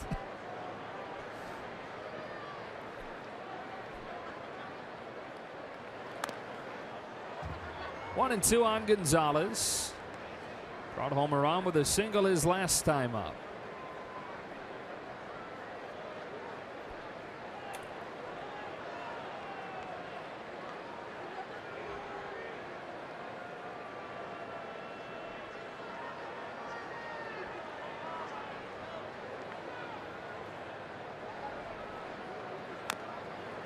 Continues to battle against Volquez, a guy that he's had success against previously. So it made it a natural time for him to get activated. Felt pretty good in his minor league rehab, but a run of right-handed pitchers the Marlins will throw. The first one being somebody that he's seen well.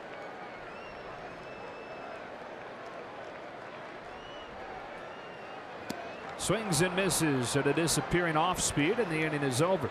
Dodgers down in order for the first time.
fans, as we take a look at our Carl's cam, as my partner here, Joe, says, let's look at the decathlete that is Hyunjin Ryu. We show you the power to right center. Then we're going to see the speed to score on a hard line drive up the middle from second base. And then we're going to see his leaping ability and athleticism to snag the ball and get it out at first base. Love it. Not pictured. A lot of hard contact against him. But he's been able to limit the Marlins to 2. Middle part of the order. This is the part of the order that has hit him particularly hard. Ozuna, then Stanton, then Bohr in this inning. Ball 1.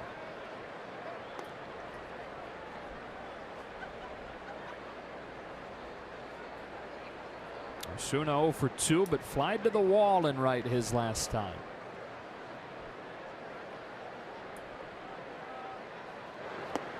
Big cut and a miss, 1-1.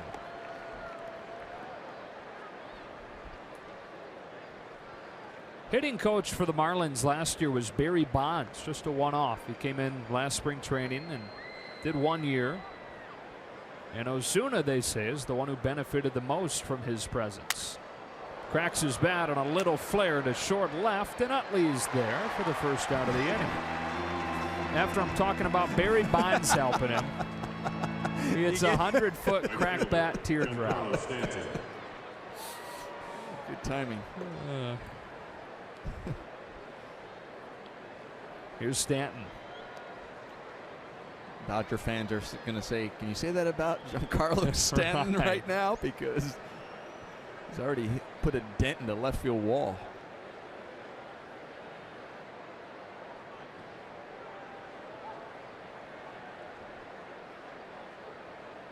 Ryu's first one to him is outside, ball 1.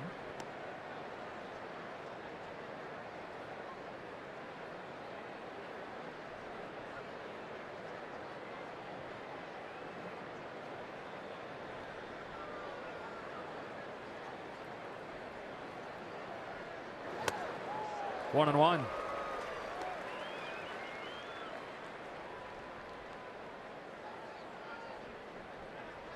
Stanton, kind of a StatCast darling all across the leaderboards in the few years that's been around. Going away on 1-1, and he takes it. 2-1.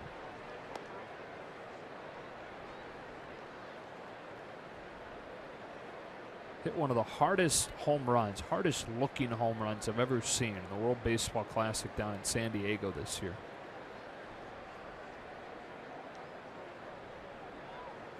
On a 2-1 from Ryu, Stanton fouls it off of Grandal, who's having a rough go of it back there so far tonight. Stanton is one of 4 players to homer out of Dodger Stadium. This was May 12, 2015, off of Mike Bolsinger. And some people would try to discount it because it bounced out off of the top of the canopy over the pavilion. Ryu misses away and the count goes full. Because it bounced out. Yeah, come on. Come on. Oh, by the way, and if you don't know, he was actually doing that exact thing in high school. He had a workout here at Dodger Stadium and was hitting them out of Dodger Stadium in a workout. And pokes one against the shift for a base hit into right. Yeah, local product, about 15 miles from here. Instead of StatCast darling, does StatCast have a category for monster? Because he's in it. He is so big and strong and athletic. He had scholarship offers to play football at UCLA, USC. Here's Bohr.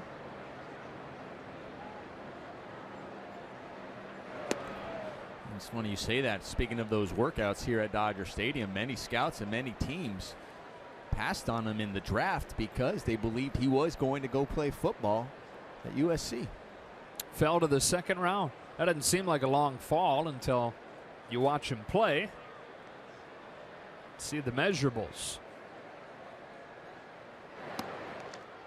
Caught the corner. It's 1-1.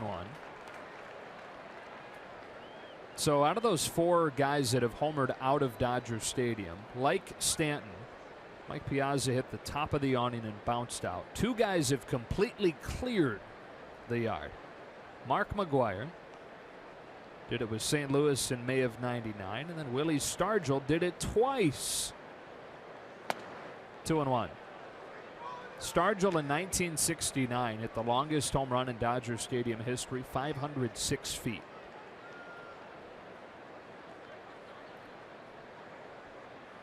I can't believe they gave it the 500 mark, because a lot of times they don't like to say 500, like they're scared, like nobody hits at 500. It's like, yeah, they do.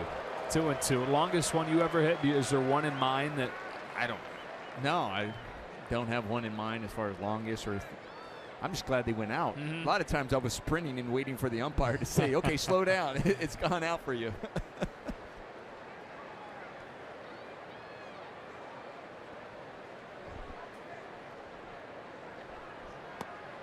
Full count.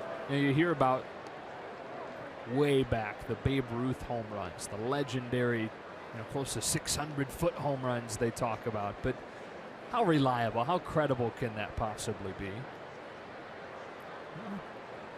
As the stories go on, doesn't it get farther and farther? Old fishing stories. Right, exactly. Once caught a fish this big, right? Hit it into the second deck. Next time it's told, third deck. Cleared the street.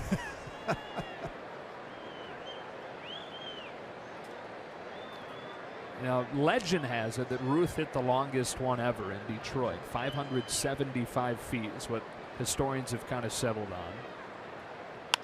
Bohr hits one off of Ryu. Ricochets to Turner, whose bare hand throw to first gets by Gonzalez.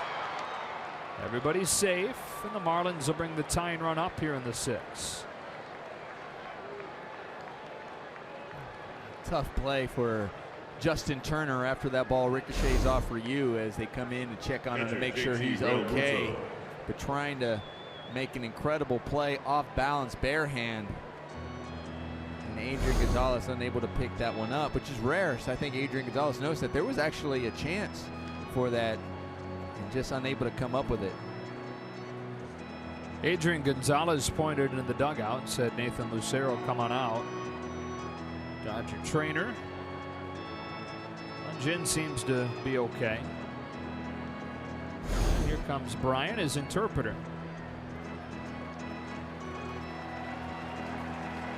And they're going to take Ryu out of the game. There was already action down in the bullpen, so it wasn't far off. Entertaining performance, to say the least, from Hyun-Jin Ryu tonight. Bullpen will try and preserve what's a pretty nice line to go along with it. Attention, please. Now pitching for the Dodgers.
Hyun-Jin Ryu finished his 79 pitches and able to leave the game at least inside with a good feeling about that line. On the outside, little bit bruised up, taking that line drive off of the leg. Who's in, who's out, brought to you by In-N-Out. Chris Hatcher comes on in a big spot with a tying run coming to the plate, and Ryu's line for the night at stake. Well, Chris Hatcher, his last game came on Monday at San Francisco, where he threw an inning of the third, didn't allow any hits, and had 3 strikeouts. He used a strikeout here. With 2 on and 1 out, it's the 6-hitter Real Muto. Starts him with an off-speed, ball 1.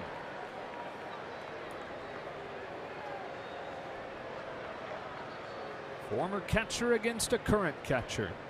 Actually, Hatcher made his major league debut as a catcher for the Marlins.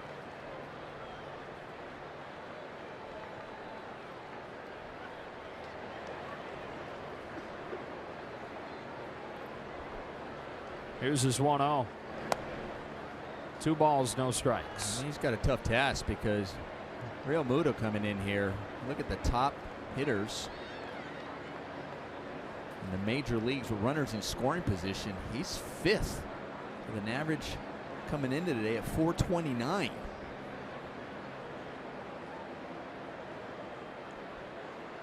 Two on, 1 out, 2-0. Strike 1.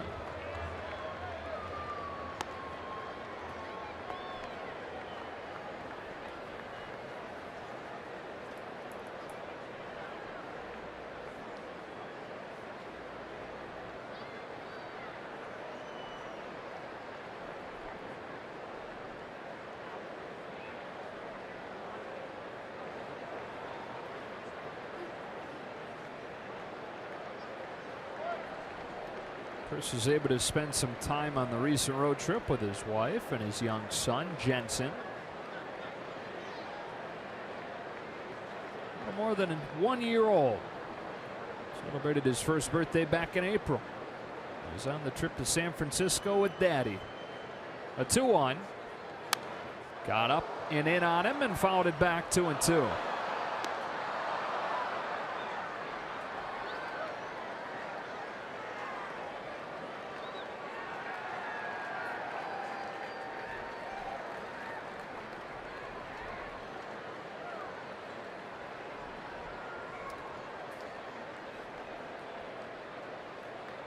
Hatcher trying to protect Hyun-Jin Ryu's line. 2 balls and 2 strikes. Here he comes. And he got him with a fastball.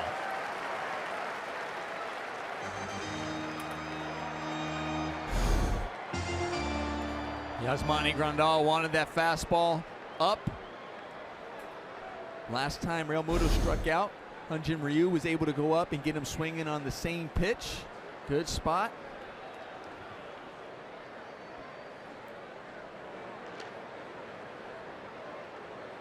And Ryu watches, holding his breath as the pinch hitter gets ready to come up. Derek Dietrich, the right-hander now on the mound. Don Mattingly counters. Instead of Christian Colon, it's Dietrich coming to the plate.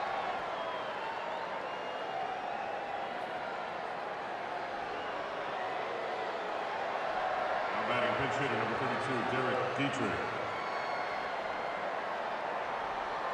Stanton's at second.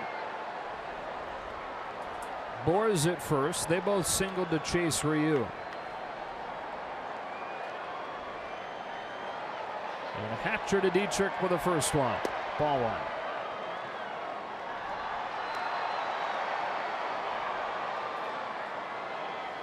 1. Dietrich, good power. And that's the card that Don Mattingly's playing right here. Trying to get this game tied with 1 swing.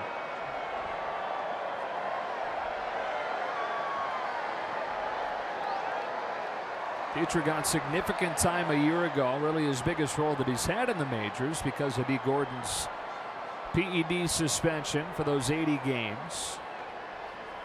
First time that he'd played 100 games in the majors. Now in his 5th year in the bigs and waiting on this 1-0. It's a strike. And all popped up ready to throw down to second. Everybody back in cleanly.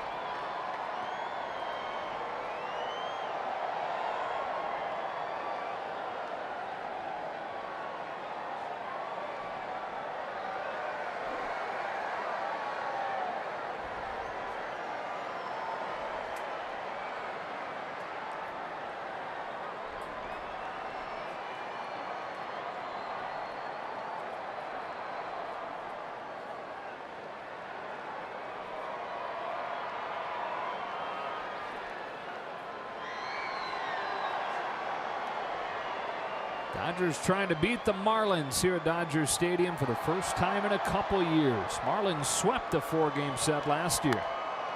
The jam shot foul, and it's 1-2.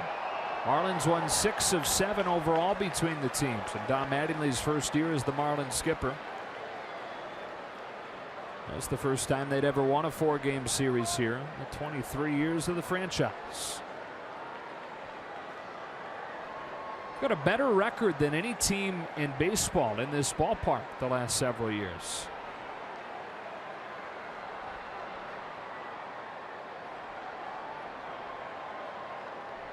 Two on with 2 out, and Hatcher to Dietrich with a 1-2. Back-to-back strikeouts to get out of the jam. Well done, Chris Hatcher, riding that fastball to protect Hyun-Jin Ryu's line. It's 5-2 to the bottom of the 6th.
The Dodgers leading this one 5-2 over the Marlins. Our old friend AJ Ellis in town for the weekend, and we had a chance to talk with him earlier today. He talked about the fact he walked through the center field gates and it felt so different. And one thing that he noticed, just how truly beautiful Dodger Stadium is. And we know he's Clayton's best friend and caught his no-hitter against Colorado in 2014. And he said to this day, it is still the individual highlight of his career. So great to see a team favorite, a fan favorite, AJ Ellis back here, guys. Media favorite too, can't forget that part. Jack Peterson taking strike 1. Always so gracious with us media types.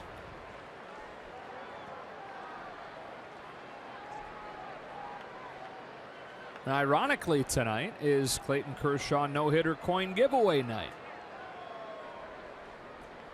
That's why AJ wanted to be here. Line that up perfectly. 1-1.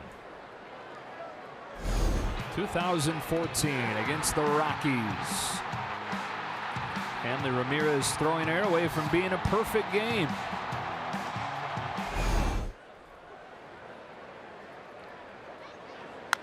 Peterson bangs one into the ground. Gordon's got it and jocks the first out of the 6th. And Orel was talking about it yesterday early on between innings during a commercial break, and I think like the 2nd inning in San Francisco. He said if he can take care of Buster Posey today, I think he could throw a perfect game. And we saw 3 soft singles. You know, the line's not going to say it was that close, but I think our eyes would tell us he wasn't far off. He really had his slider working yesterday. I mean, I think that's really been the pitch that even when you look at statistically that it's been hit harder, hasn't had the same kind of break as it has in the past. Also, the velocity's been up a little bit. Might think why it's a little bit flatter, but it wasn't like that at all. Puig hits it hard to third. Derek Dietrich fresh into the game, throws him out. And Clayton Kershaw, now at San Francisco in his career, has a 1.29 ERA. That was his 20th victory, correct, versus the San Francisco Giants? Right after he got his 20th win against Colorado earlier on the trip. Pitch hitter number 14. Kike to bat here. 2 out and the base is empty. It's a great note from our great Brian Hagan that he sent today. Out of the 27 best career ERAs in baseball history among starters back to 1900, 26 of those best ERAs are in the dead ball era, so before about 1920. The other one is Clayton Kershaw.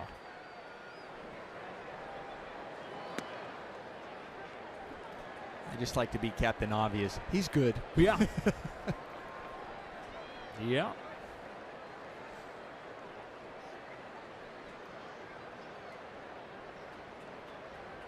Volquez 80 pitches deep, fires a 1-0, and Kike turns on a breaking ball, sends a high drive to left that Ozuna camps under. And the Dodgers down in order for the second straight inning. On to the late innings in a 5-2 game.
Dodgers baseball on Sportsnet LA is brought to you by Cricket Wireless.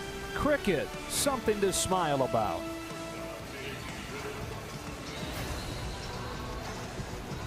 Dodgers up 5-2 as we go into the late innings, late into the night. Past bedtime for a lot of us. Luis Avilan in for the 20th time. Gave up a run his last time out. It's only the second time in his first 19 games that he's allowed a run. 8-9-1. JT Riddle bunting through the first, strike one.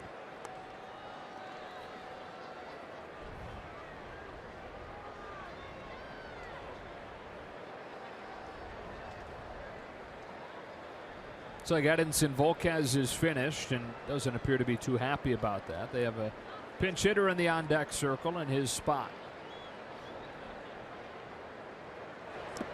1-1. It's Tyler Moore.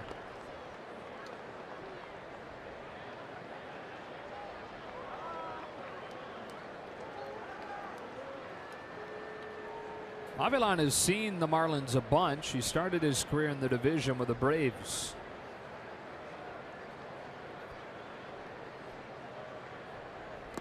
One and two. A change up so deadly when Avilan's on.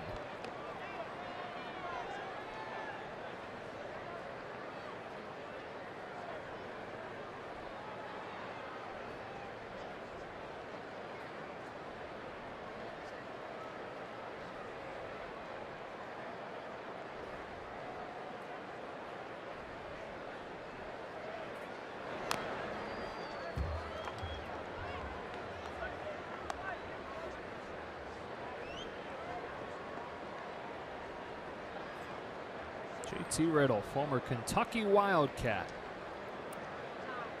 First big league opportunity coming this year because of the injuries they've had on the left side of the infield with Echeverria and Prado. Hit the ball hard twice tonight.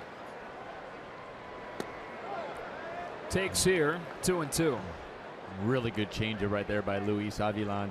You saw Yasmani Grandal. He really wanted it down in the zone.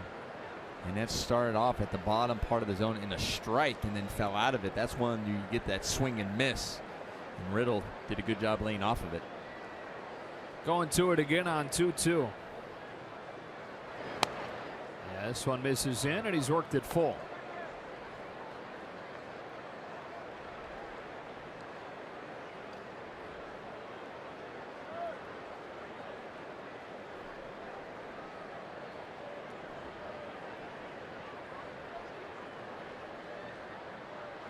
Got him. Went to the fastball to finish him off for the first out of the inning. Dodger calendar brought to you by 76, and it's good to see a whole bunch of home games on here. 4-game series with the Marlins getting going tonight. And a good measuring stick run with 3 with the Cardinals, 3 with the Cubs, 4 more with the Cardinals as they hit the road after that. Well, they definitely have their work cut out for them, because you look at the Marlins. Obviously, we talk about their struggles, but they have had the Dodgers' number over the last year. Even Dave Roberts touched on it. And he still has a sour taste in his mouth after being swept by the Marlins here last year. And then you got St. Louis, who's actually playing very well as of late. And we know how the Dodgers and the Cardinals battle. And then you got the World Series champions Cubs. So it's nice to have a homestand, but not necessarily an easy homestand. No, not by any stretch. 2-0 on Tyler Moore. Pinch hitting here for Edinson Volquez. Grandal out to talk with Avilan. After the 10-game homestand, the trip goes at St. Louis, at Milwaukee, which coming into the year you look at that and you say, okay, tough series at St. Louis. Lick your wounds in Milwaukee. But then you look down at the standings, the Brewers are in first place. 23-18. Half game up on the Cardinals starting the day, 2 games up on the Cubs. 3-0. Got the Brewers in first, the Twins are in first, the Rockies are in first. What kind of world are we living in? 3-1. Everybody in baseball, they didn't say that's the way it was supposed to be or going to be. A lot of season left. Sure is. That said, though, Oral and I were talking yesterday. It feels like this first quarter of the season has breezed by. This is already game 42. 3-2. Dodgers 23-18, coming off the 3-4 road trip. Happy to be home, though. They're 13-6 here this year. Only the Diamondbacks better at home in the NL.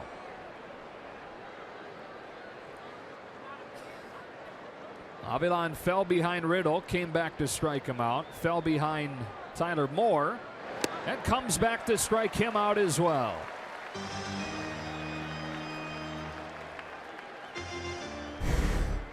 Well, let's take a look at our Volkswagen replay on that last pitch by Avilan.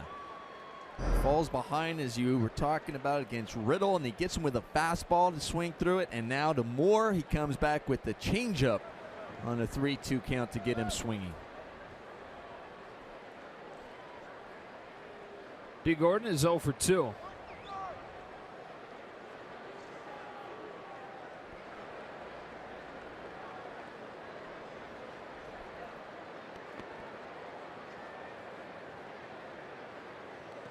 Avilan spikes one, ball 1.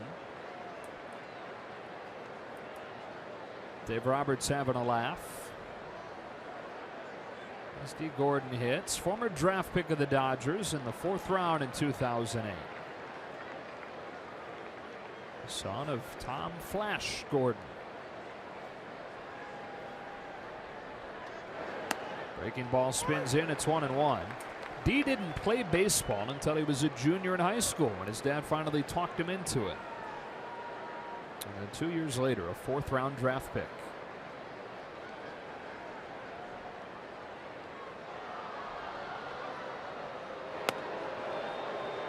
I think maybe the bunt check fooled Chris Guccione, the home plate umpire, and called a ball 2-1.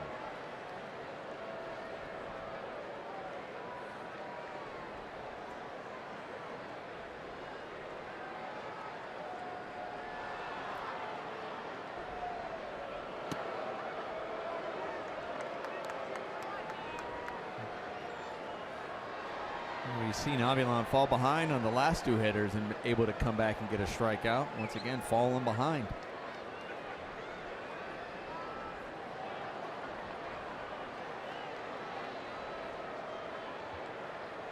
Josh Fields ready to go. A 3-1. Runs it full. Trying to go 3 for 3. Nomar, and falling behind, coming back to get outs. Well, he went with a fastball to get Riddle, changeup to get Moore. See if he has confidence in that changeup again. Yep. And he gets him. 1, 2, 3. Strikes out the side after falling behind all 3 hitters.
Time now for the game summary, brought to you by Morongo Casino. Yasiel Puig breaking a 1-1 tie with a 2-run shot in the second. Team leading 8th of the season for him. Christian Yelich, one of the 2 home runs. The Marlins hit off of Hyun-Jin Ryu to account for their scoring. Welcome back off of the disabled list, Adrian Gonzalez. RBI single in the 3rd inning. That's the last run of the game. 5-2. All 7 runs came in the first 3. And for the bottom of the 7th, it's Brian Ellington, who spent much of the year in the minors. Yeah, he was recalled yesterday, making his second stint this season with the Marlins. And Joe, before the game, you and I were talking about the bullpen for the Marlins, how they just seem to have a lot of guys who throw hard. Well, Brian Ellington is one of those guys, averaging over 96 miles an hour on his fastball. He come at you with a fastball, changeup, slider mix. Working against the top of the order, Chase Utley. Home with an 0-1. Fouled off on a fastball, 98 this time. Good night for Chase. 2 singles. Scored a run, drove in a run, and then his last time a successful sacrifice bunt.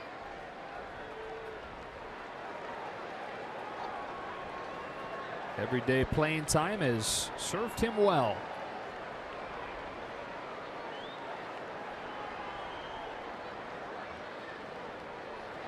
It's always nice when you're able to take a silver lining out of something bad like Gonzalez going on the DL. And I think one of those silver linings would be Chase Utley finding his swing with more of a regular role.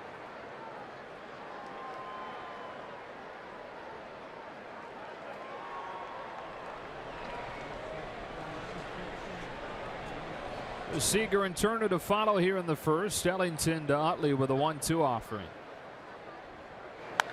And he cranks one down the right field line, foul. Wondering if Chase Utley, as he's gotten older, if his bat has slowed down. He just turned on a 98-mile-an-hour fastball. Hit it foul down the right field line. A little early. Yeah. I think he's fine. A little early on 98. This is just a new role for him. Not being an everyday guy from opening day. Fouls it back. We'll do it again. And that's not easy, especially when you are used to playing every day. It's amazing. Everyday players marvel at guys who don't play every day and they can come in and be successful at doing that, getting spot starts here and there. And then there are guys who spot start, and then they marvel at guys who can do it every day. Right.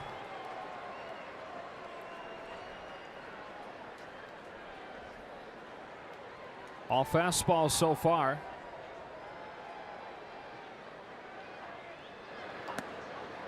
And then he pulled the string and missed. 2-2. And that new role for Chase Utley. The Dodgers had Chase last year, signed him for that role, and assuming that, okay, let's see how he can handle that role. But he played a lot last year. He was your leadoff hitter due to injuries that he found himself playing on a regular basis. And this year was the first time really experiencing that role. Full count. Yeah, the Ethier injury that led to Howie Kendrick playing more of a full-time role in left. That opened up more of a full-time role at second for Chase. Regardless of the role on the diamond, he's been a huge mentor to that guy, Corey Seager. Utley's value not captured simply by a stat line.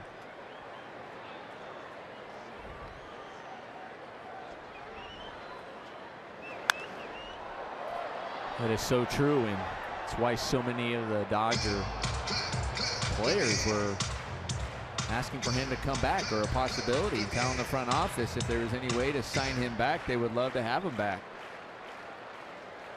Veterans such as Adrian, Justin Turner, and as you mentioned, that guy right there, knowing the value he brings off the field. Waits on another 3-2. Here it comes. And Utley pulls one down the right field line. Foul.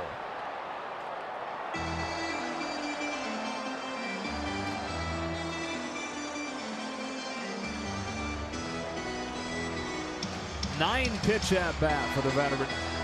And his 15th major league season. Guy that Dave Roberts has called his favorite player of all time. It's a little UCLA bias at work there, but Dave isn't the only guy to say that. Another payoff, and he walks on the 10th pitch.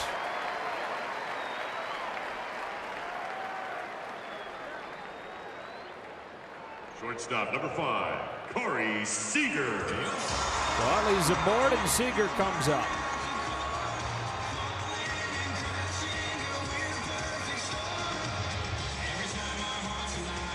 After a 2-hit day yesterday, he's reached twice in this one.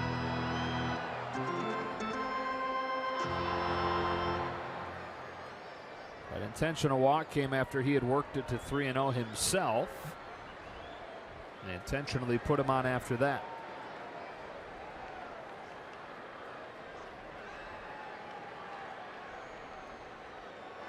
Ball one.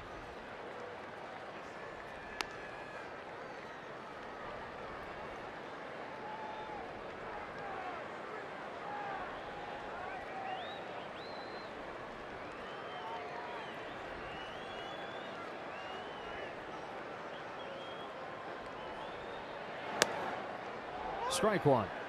So what have you thought of year 2 from Corey Seager so far?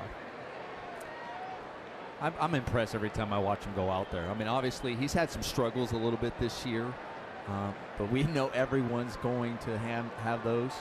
It's the way he's handled them, and he makes adjustments, and he's a tireless worker.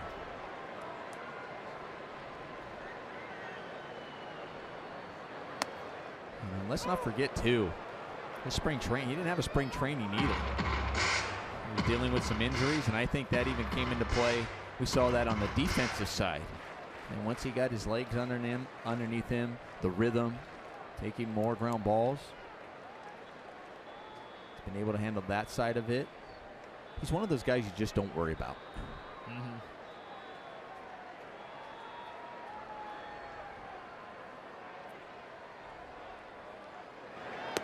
2-2.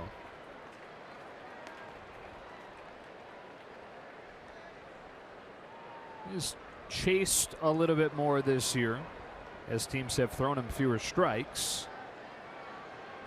But there's also been a case of some bad luck, and that's not necessarily reflected statistically, but when you watch every day and see some of the balls that have been taken away, nice defensive plays, an inordinate number of those, seems like. Won't find that showing up in the batting average on balls in play. That's still at a pretty good number.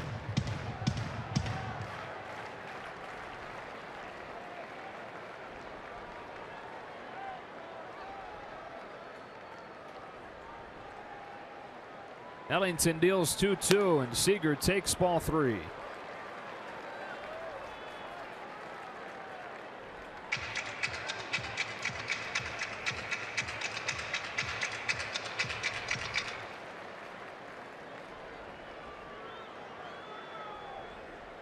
Really similar numbers to where he was at this point last year when he won Rookie of the Year.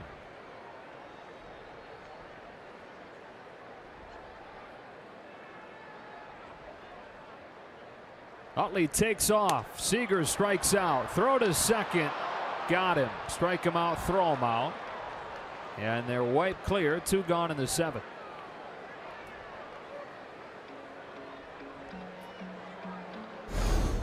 Third baseman number 10, Justin Turner.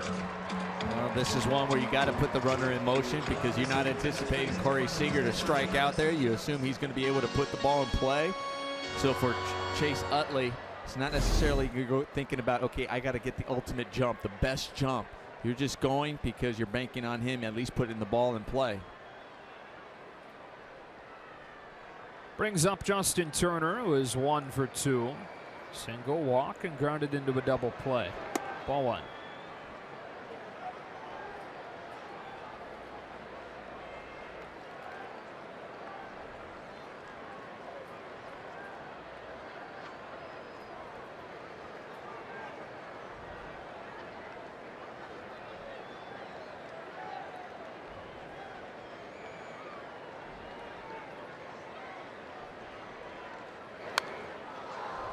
It's 1-1. They've gone final in the doubleheader in Minnesota. The Rockies, after winning game 1 5-1, lose game 2 2-0.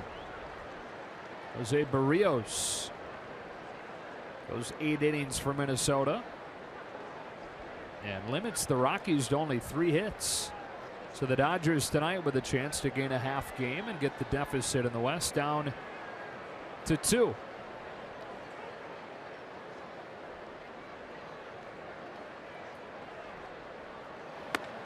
Tries to lay off a high fastball, but can't. 1 ball and 2 strikes.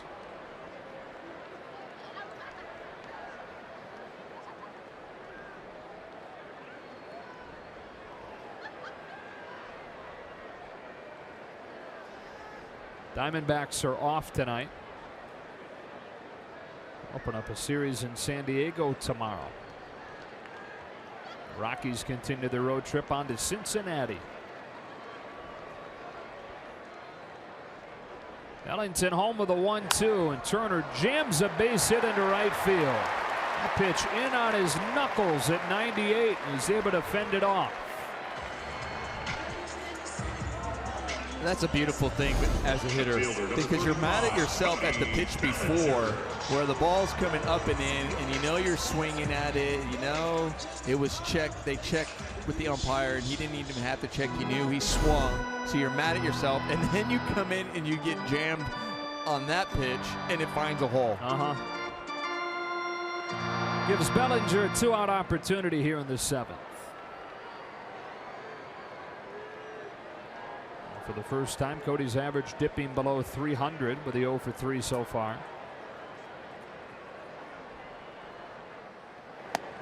Strike one. We were talking about George Shuba in relation to Cody Bellinger when he came up last time. Here's that picture we were talking about. The first symbol of Jackie Robinson being accepted. Hit a home run in his first game as Dodger property in Montreal in the minors, 1946.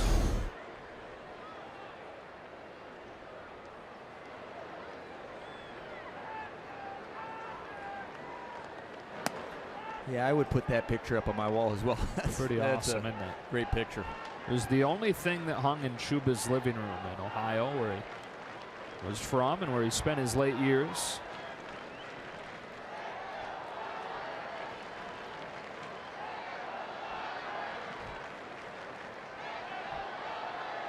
Turner at first with 2 gone, and Ellington home of the 1-1 to Bellinger. Eventually. 2-1. Series continues tomorrow. It's a 4-game set. It'll be Justin Nicolino for the Marlins against Alex Wood, the National League Player of the Week, Alex Wood. And Saturday, Dan Straley and Julio Urias. Marlins haven't announced a Sunday starter. For the Dodgers, it'll be Brandon McCarthy.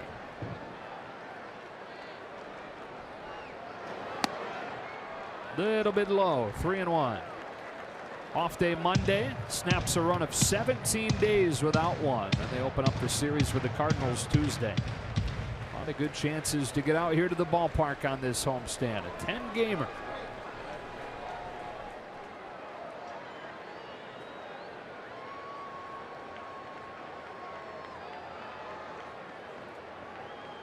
He'll sit dead red on 3-1. 3-2. It was a huge swing by Cody Bellinger. You know, it was interesting. I was just thinking about this pitch here.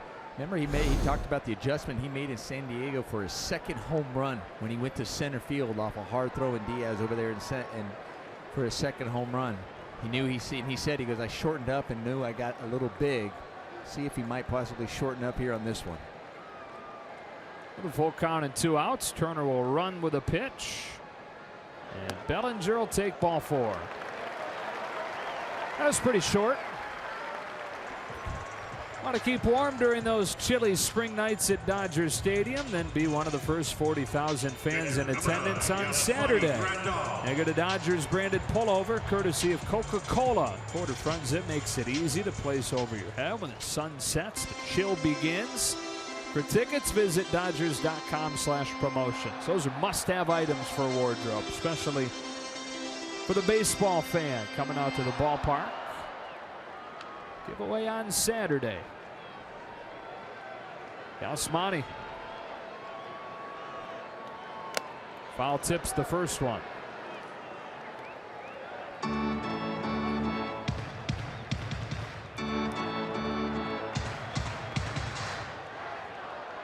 All 7 runs in this game came in the first 3 innings against the starters, Volquez and Ryu.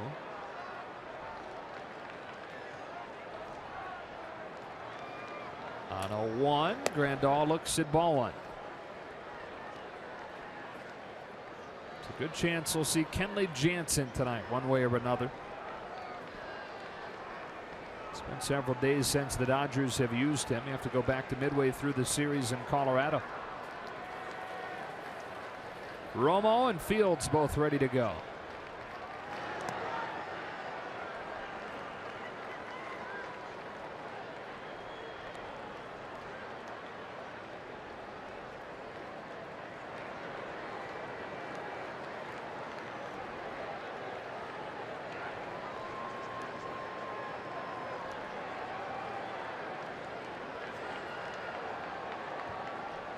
A 2-1. 2-2. Had one center cut, but it was 99 out of the right hand of Brian Ellington.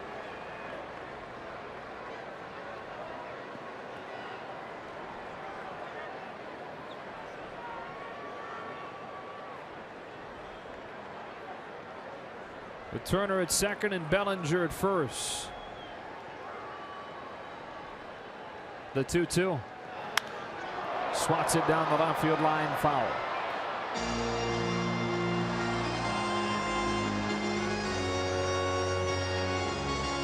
Ellington, a Tommy John guy, had it right after high school. He committed to Florida State, but then there is some disagreeing between him and the Florida State medical staff how they should handle the elbow injury, so he decided instead to have the surgery and then enrolled at a junior college. He eventually finished his collegiate career at West Florida.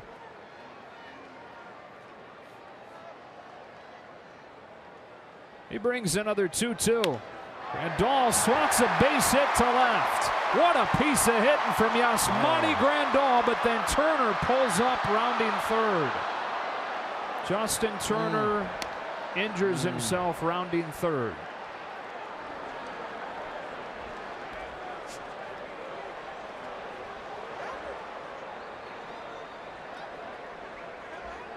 Grabbing the right leg.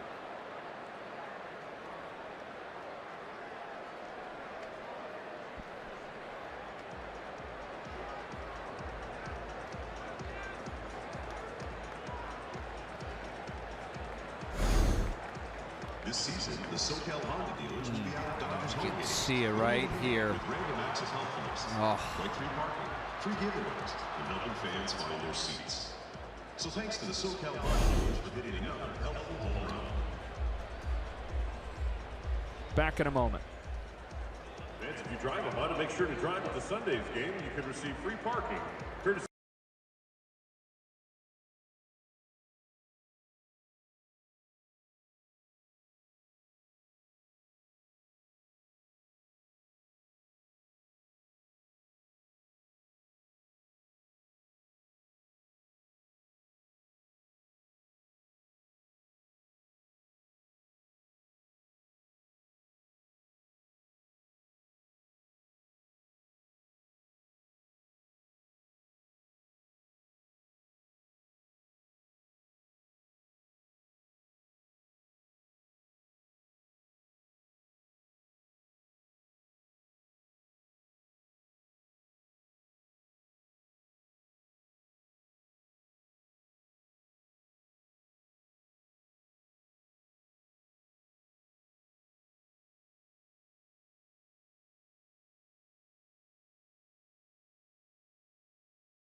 Dodgers baseball on Sportsnet LA is brought to you by Nissan. Choose Nissan today for great offers on our most exciting lineup ever. Shop ChooseNissan.com. And by Carl's Jr., the baby back rib burger, only at Carl's Jr. And Justin Turner headed down the steps back into the clubhouse with the training staff, and the air let out of the place. Chris Taylor comes in to play third base in a 5-2 game, top of the 8th. It's a sick feeling in my stomach. Yeah, watching him. I was watching him run the whole way, and then saw Woody waving him in, and then I saw something just grab him, and my heart definitely just sunk. Luis Avilan stays on here with Christian Yelich leading off the inning. Left-hander, right-hander, right-hander due up, and 2 right-handers ready in Dave Roberts' bullpen. Avilan's first one. A spinner that's in for strike 1. And normally you'd say very clearly this will be one batter for Avilan with the right-handers coming up, and because of his changeup, he's good against both sides. So we'll see. 1-1. Avilan struck out the side in the 7th, but that was after falling behind all 3 hitters that he faced. Got to be careful falling behind the men that are coming up in this inning. Ozuna and Stanton to follow. Avilan's 1-1. It's in, and it's 2-1.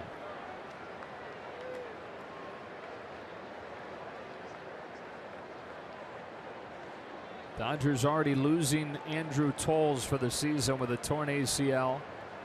Been without their starting second baseman Logan Forsythe for more than a month now with a fractured toe. Been without Adrian Gonzalez for 12 games. He returned tonight.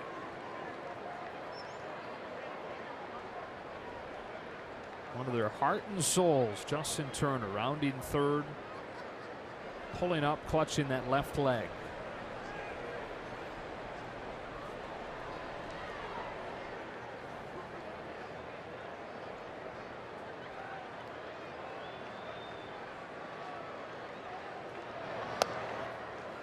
A walk to Yelich to open the 8th. That will do it for Avilan. Dave Roberts comes out. Josh Fields is going to take over with the meat of this Marlins lineup coming up.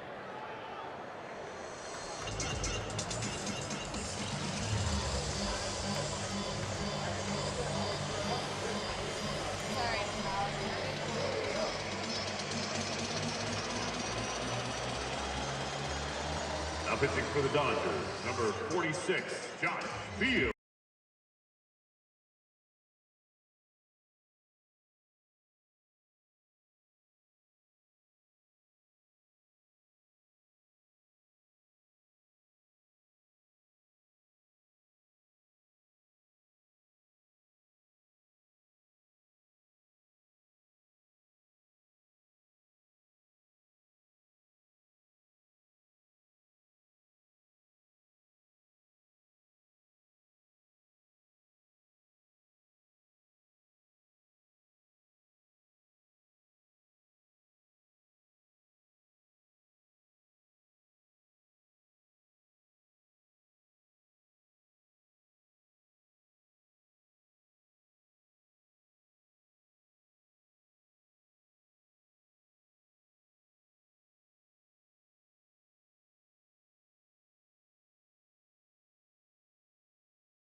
Averages in the National League for any reliever.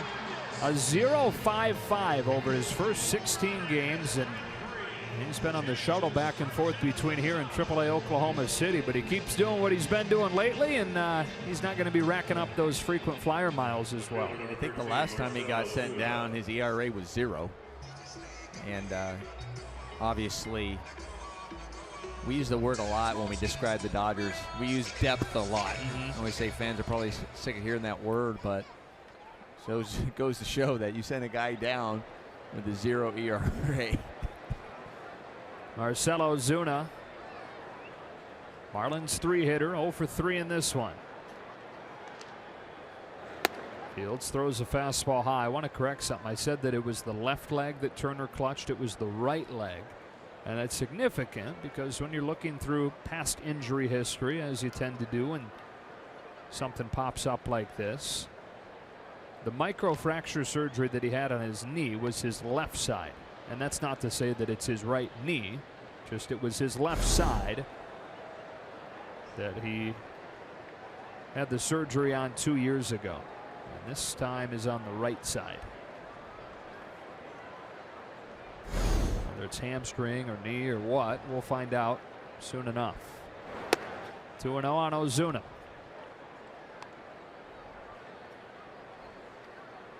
You know that it's a deflated feeling in that dugout, just like it is for you sitting at home watching or sitting in the stadium watching this game. Dave Roberts' team just hoping they can finish this thing off with a potent middle part of the Marlins order coming up here. And a bit of a tenuous 3-run lead.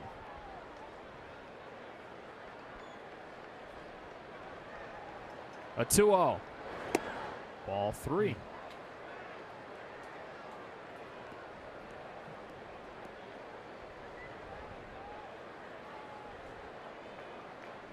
I mean, if you're looking, as Dave Roberts often looks, about where are the critical innings in the game, and the most important one, right, we're in it right now for the Dodgers.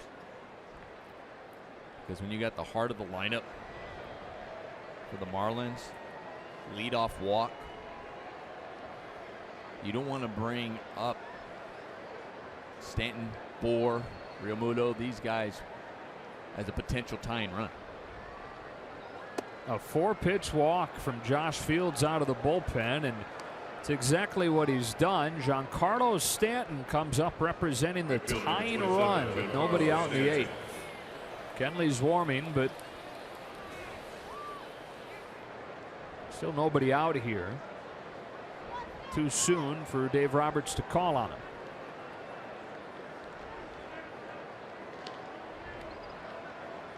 Stanton 2 for 3 tonight. 2 very hard hit balls per usual for him.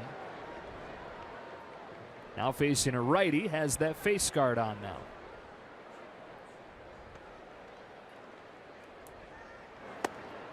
Five balls to open Fields' night.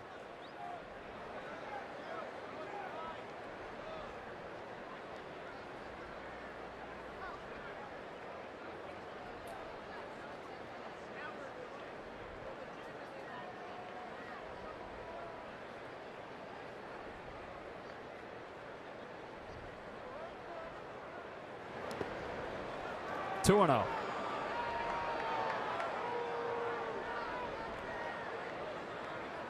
Walk that he issued was his first one in 6 appearances. He's not walked multiple batters in any outing this year.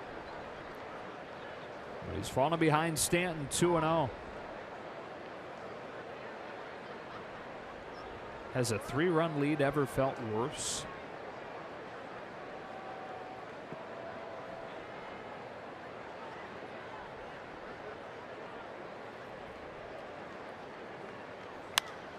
High fly ball that he just barely got under. And Jock in center makes the catch for the first out of the inning. So a bit of a sigh of relief as he gets Stanton. One side, you're right. This is off the end of the bat here.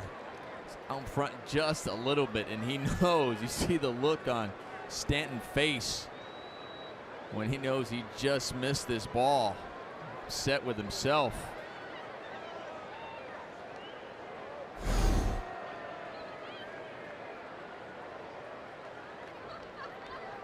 You said it, not out of the woods yet. Here's Bohr, who has a home run tonight already, his 9th of the year, and his 5th in the last 8 games. Representing the tying run as Fields readies. Starts him with a breaking ball, strike 1. And he had thrown 6 balls in a row, and then it ends up getting Stanton to fly out on that one. And that can just help you as a pitcher. One, you're like, okay, talking about a sigh of relief, it could also just settle you down as a pitcher.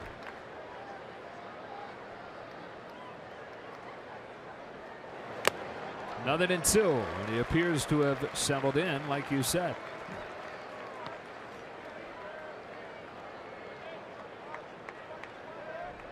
Stan still kicking himself for missing that pitch. Didn't just miss getting a hit or getting a homer. He missed tying the game here in the 8th. 0-2. Fouled off. The Marlins right now in a free fall. They've lost 8 of 9, 17 of their last 21.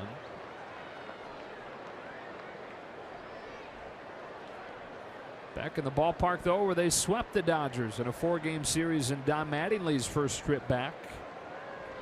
It was last April. Took 6 of 7 overall between the clubs last year.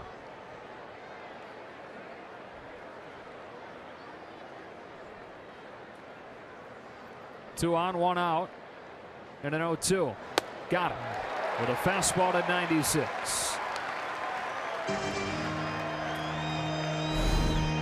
That was a great job by Josh Field. After getting that fly ball on Giancarlo Stanton, coming out, and he really just attacked Moore. We talked about his strength, and this size was already a home run, and looks like the big man's coming in. Cue California love.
Dodgers baseball on Sportsnet LA is brought to you by the Ram 1500 Rebel.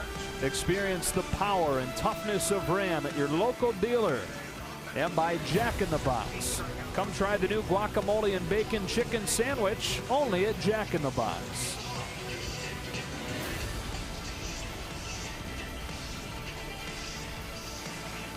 Dodgers with a 5-2 lead, 2 gone in the 8th inning, and it's Kenley Jansen on to try and make it a 4-out save, replacing Josh Fields and pitching for the first time since Saturday. How about that strikeout to walk ratio? 28 strikeouts, no walks. Tying run at the plate for the Marlins. It's Real Muto. Jansen delivers a look to second. And still not out of it. I mean, that's the obvious, but Real Muto is a challenge. He's one of the best hitters in this Marlins lineup, and we touched on in his last at bat, coming into this series with a .429 batting average at runners in scoring position.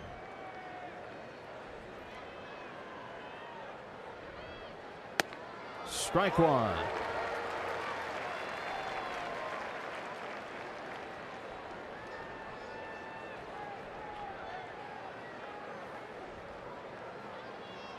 Kenley looking for his first save in the month of May, believe it or not.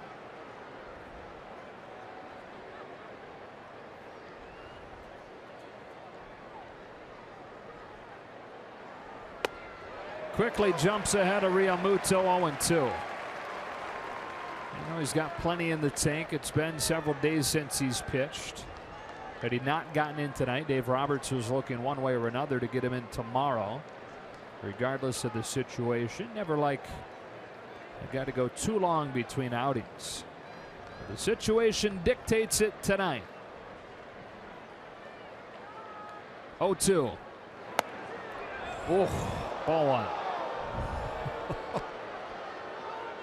I don't know where that pitch was, but it looked really good as we look at pitch cast there, and it shows it as it's slightly off the plate, but I can also say that might be slightly off. Well, that looked pitch really cast. good. Yeah.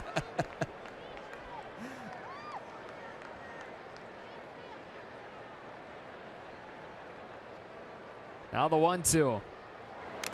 Went up the ladder, and it was fouled off of Guccione, the home plate umpire.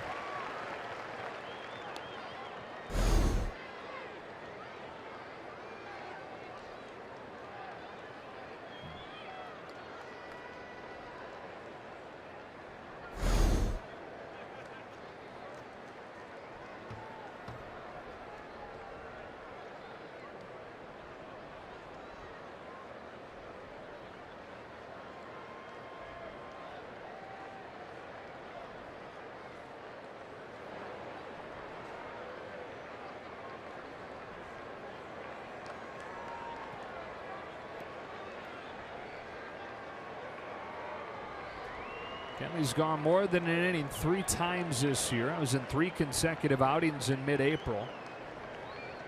Looking to do the same tonight. He's got the first step. Striking out Real Muto to finish off the Marlins in the 8th.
Our unlimited baseball break tonight is brought to you by T-Mobile. We take a trip around the league. The Rangers have ripped off 9 in a row, but they, like everybody, chasing Houston in the American League West. The Astros 29-12 still have an 8-game advantage on Texas. Down in Anaheim, Trout has hit 5 home runs in his last 6 games. We mentioned some unlikely division leaders, and then bad news for the Braves. Freddie Freeman, broken wrist, out at least 10 weeks. Strike 1 from Odrisamer Despaigne to Adrian Gonzalez. Old teammates, the Padres. That's ball inside. It's 1-1. Beg your pardon. Despaigne followed Gonzalez in San Diego. They were never teammates. Then to Baltimore. Now in his 2nd year with the Marlins.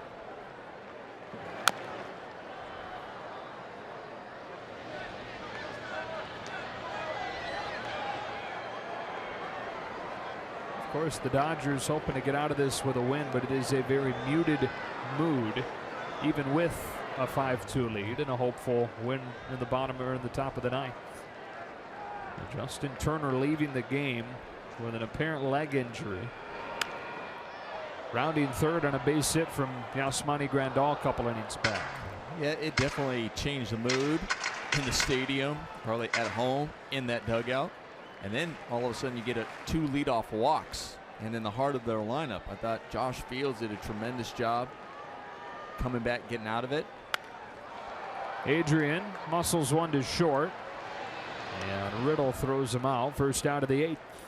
And then Kenley Jansen coming in, I think, got a little excitement back here at Dodger Stadium as well. And obviously, hopefully he has a chance to close it out. But I think everybody's going to be wondering how Justin Turner's doing. We're going to get a chance to see Kenley Jansen bat if somebody can reach here. Peterson and then Puig. And then it'd be the old catcher Kenley, who played in a World Baseball Classic as a catcher for the Netherlands. Ball one on Peterson. He was signed as a catcher. You know that by now if you're a Dodger fan.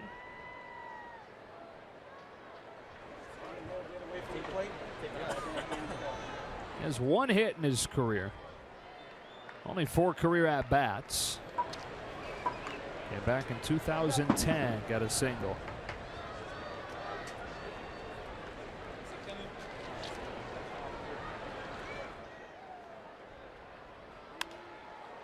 Two and one. Peterson tonight 1 for 3, 2 for his last 19. Have you seen anything mechanically or anything with Jock in this recent run where it's not gone well? He doesn't look, he looks off. He doesn't look really comfortable at the plate. The times where it seems like he's trying to find himself, and some of the pitches that he's swinging at, there's off balance. Even when you look at his strikeout today, his strikeout was one where he really looked like he either didn't recognize the pitch right out of the hand, not feeling comfortable mechanically. Walks here. And it brings up Puig, and we look at our Arco top tier play of the game, brought to you by Arco. He looked fine mechanically and in rhythm on his home run back in the 2nd. This ball was crushed.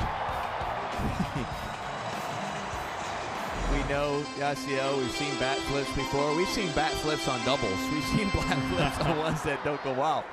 But this one he admired, because that was a no-doubter.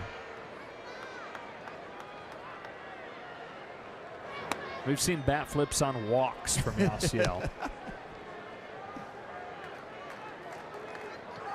Kenley Jansen's lone career hit came against Kyle Kendrick of the Phillies in 2010.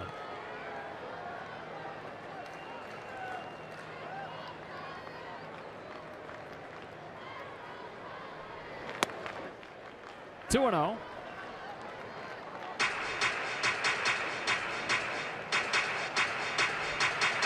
Outside of the home run, Puig is walked and bounced to third.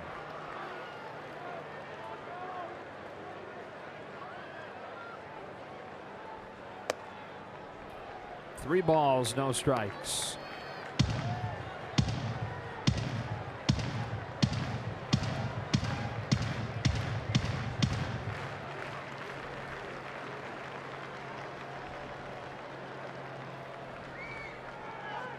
Four-pitch walk, 2 on for Kenley Jansen, who is a switch hitter, and so will bat left-handed here with the right-hander Espana on the mound. For 74. Big old smile as he walks up.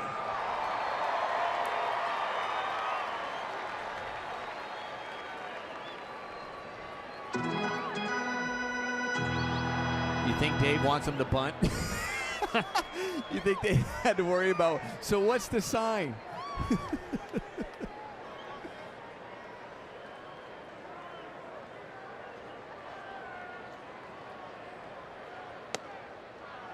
Strike one, and it's not like that's simple.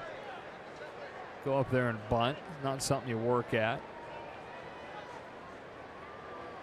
His lone hit, we told you, 2010 was against the Phillies and Kyle Kendrick. Singled to center right past Chase Utley, who's playing second.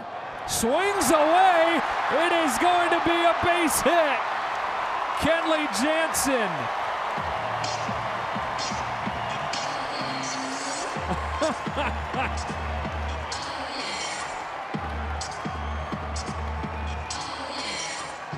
And pigs fly.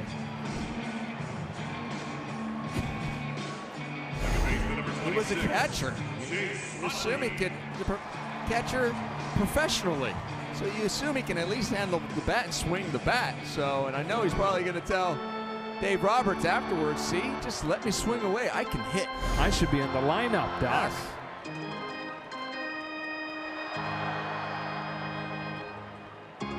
So Jansen has one of the 11 Dodger hits today. They got the ball for him. That is awesome. He has plenty of room on his shelf of hits. 0-1.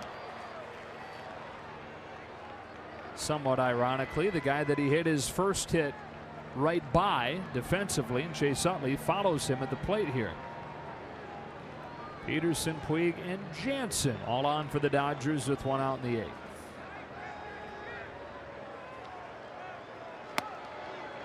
That's in, 1-1. There's a chance here that the Dodgers will do enough where they may consider not even using Kenley in the 9th inning.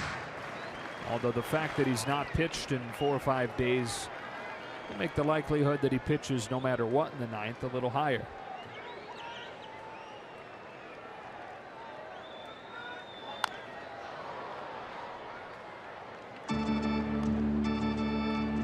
It's the second or the third time the Dodgers have had the bases loaded in this one, and in the innings that they've had them loaded, they've scored only once.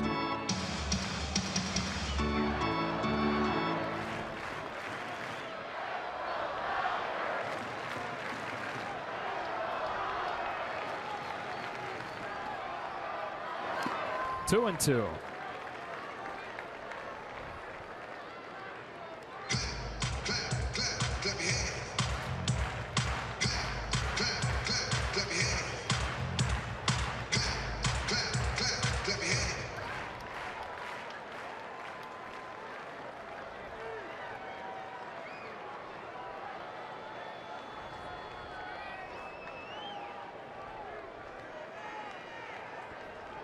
A 2-2.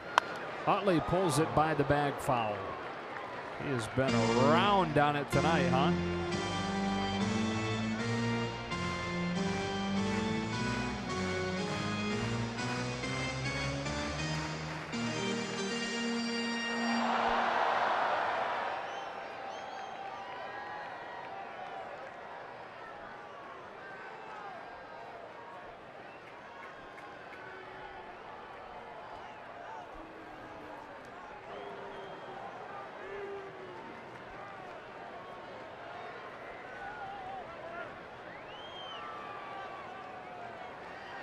He's reached 3 more times tonight. On base percentage over the last 9 games near .600. With the bases loaded at 2-2, and he flips it to left center field. Osuna makes the catch. Peterson charges for the plate, and the throw goes into third. Utley gets an RBI with a sacrifice fly, and it's 6-2.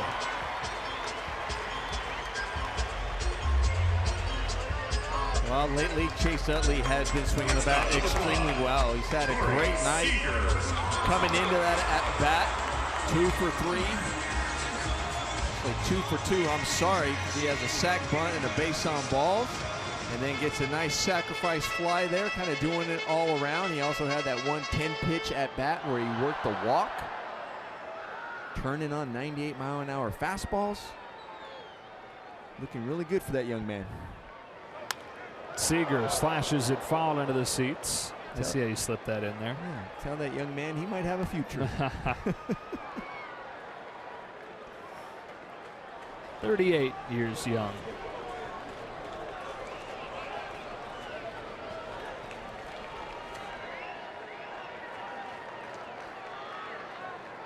Seager a hit and a walk tonight.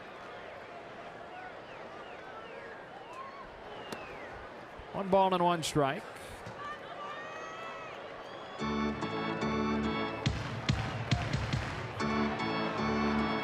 So funny just looking at Kenley Jansen on the bases.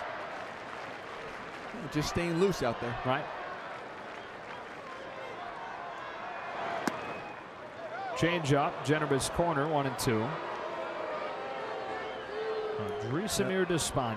Now for Kenley, I hope George Lombard's telling him, listen, even if he hits a ball in the gap, let's take your time. Don't think you have to score. Don't have to run hard. Just, run at your pace.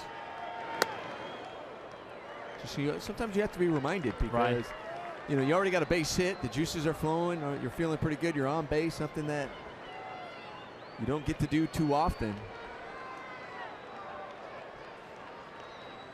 Don't go thinking you're Ross Stripling or anything like that.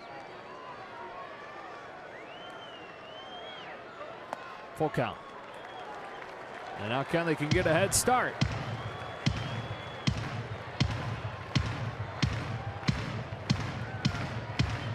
Against the Cuba native, Despaigne.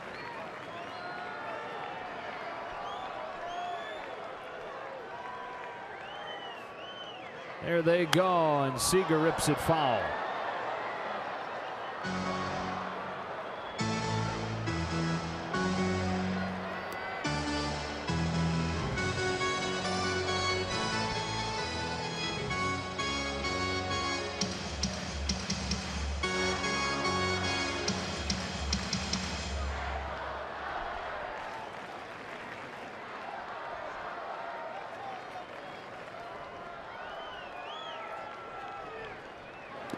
Ball 4. They're loaded up for Chris Taylor.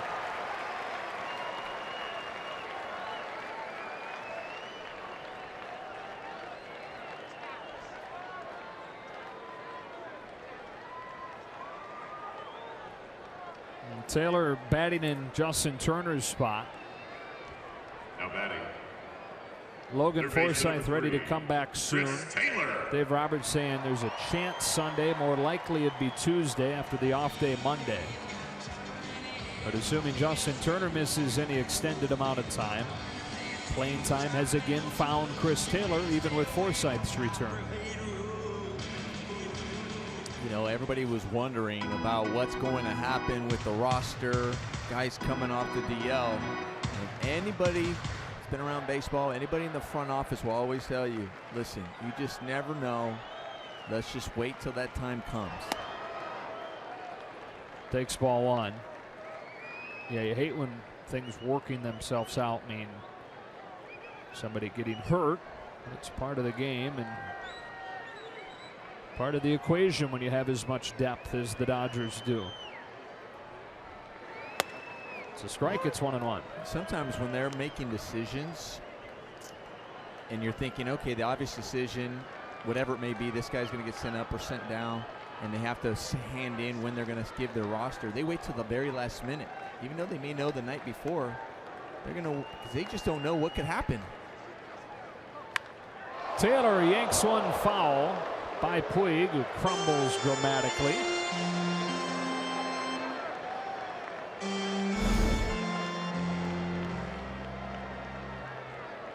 Oof. Oh, wait, keep your eye on the ball. One thing about Yasiel Puig, he's not animated at all. No, right. Yeah, Orlo was joking about that yesterday. Tends to hide how he's feeling really well. Despaigne to Taylor with a 1-2. That's outside, and the count evens. Taylor has a pair of grand slams in his career. In fact, the first home run of his career was a grand slam against Arizona last year.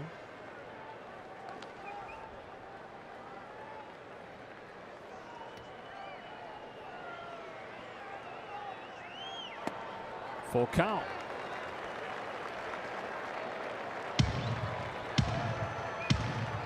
So with Kenley Jansen on the bases for what, probably 10 minutes here in this long inning and the lead growing, Ross Stripling has started to warm. I wonder what that line is, what lead it would need to call for to have Kenley be finished.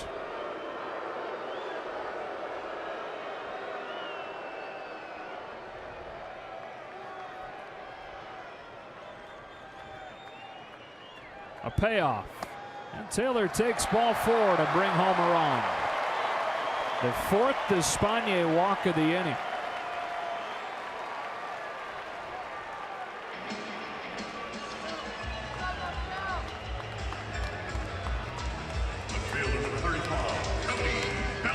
And Bellinger bats with the bases loaded.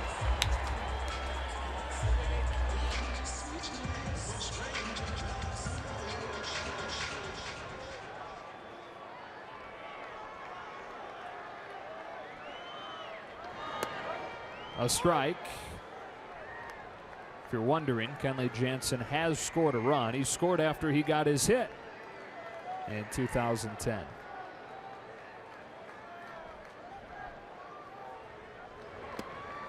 One and one.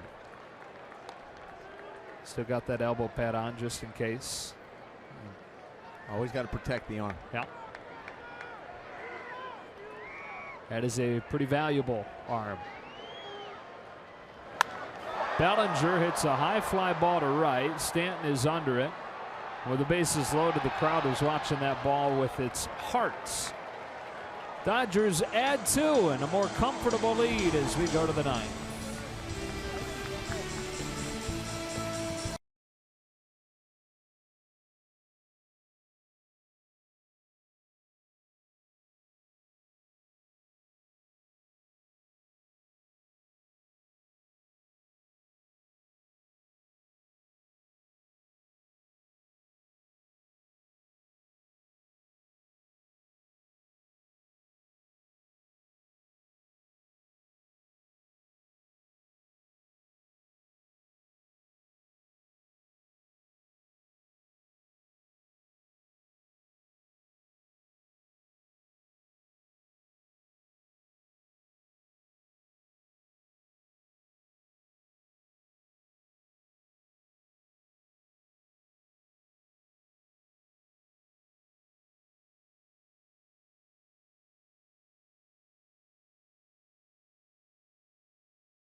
Be sure to stay tuned for Access Sportsnet post-game presented by Nissan. Guys, have you ever heard of this thing called FOMO? I think that Oral Hershiser is having some FOMO saying hi to his boys here. He doesn't know how to be in the studio anymore, Joe. That's awesome. FOMO, fear of missing out. It's a millennial term. Them millennials. Thank you, because I was wondering. Hi back to you, Oral and Ned and John. Yes. Looking forward to you guys coming up in just a few. Kenley Jansen trying to make it sooner rather than later in a 7-2 game. Oral doesn't know what to do with himself, does he?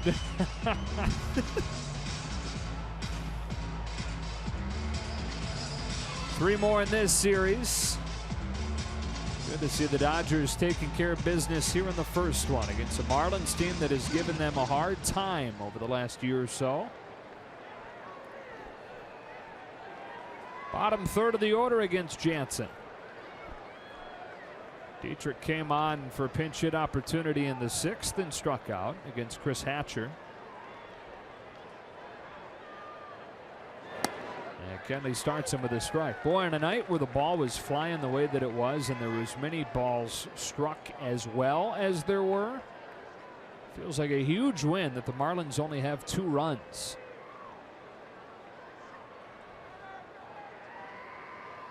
Quickly 0-2. So Ryu, even after giving up those home runs and those hard hit balls, he figured out a way to at least get through 5 1/3. So kudos to Ryu to still battle, go out there, still make pitches. He seemed to have gotten better as the game went on. And when I mean better, like the command of his pitches.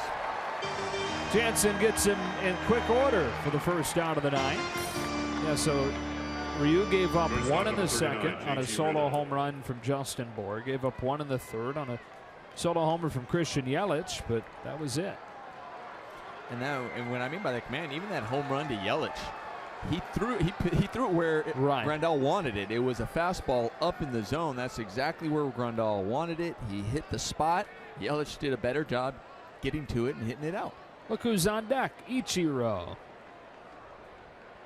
JT Riddle taking a strike. So you've got Riddle, who is in his first month in the majors hitting right now. And then after him, ageless Ichiro. 42 years old in his 17th major league season. His 26th pro season. Foul tipped quickly 0-2. First 9 years in Japan, and then became the first position player out of Japan to play in the big leagues.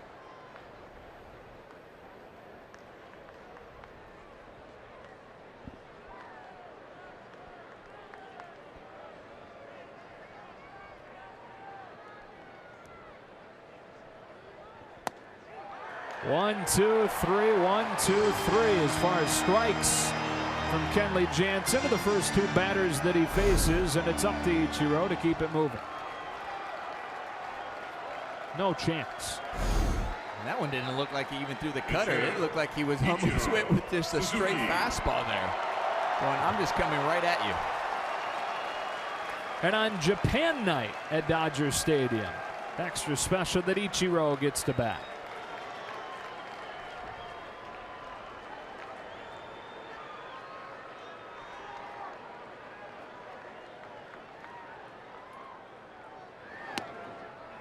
Ichiro signed a 3-year deal with the Mariners to start his major league career, and said that when he got here, he just wanted to last the entirety of that 3-year deal.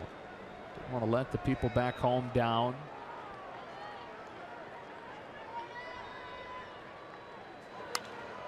Flies one foul, and it's 0-2.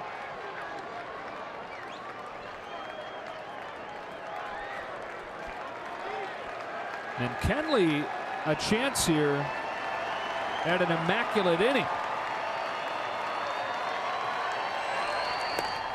He gets it. Kenley Jansen strikes out the side on 9 pitches. And the Dodgers take the opener against the Marlins 7-2. Well, this was a great win by the Dodgers all around from the offensive side. Ryu coming in, getting hit hard early, but still finishing strong. And then the bullpen coming in and picking him up. Obviously, our hearts skipped the beat with Justin Turner taken out of the game with an apparent injury. Yet the Dodgers still continued on, did well the back end of this game. And Kenley Jansen, what an unbelievable inning, an immaculate inning to close it out. The 5th Dodger to throw an immaculate inning. Kenley Jansen, the Lexus player of the game.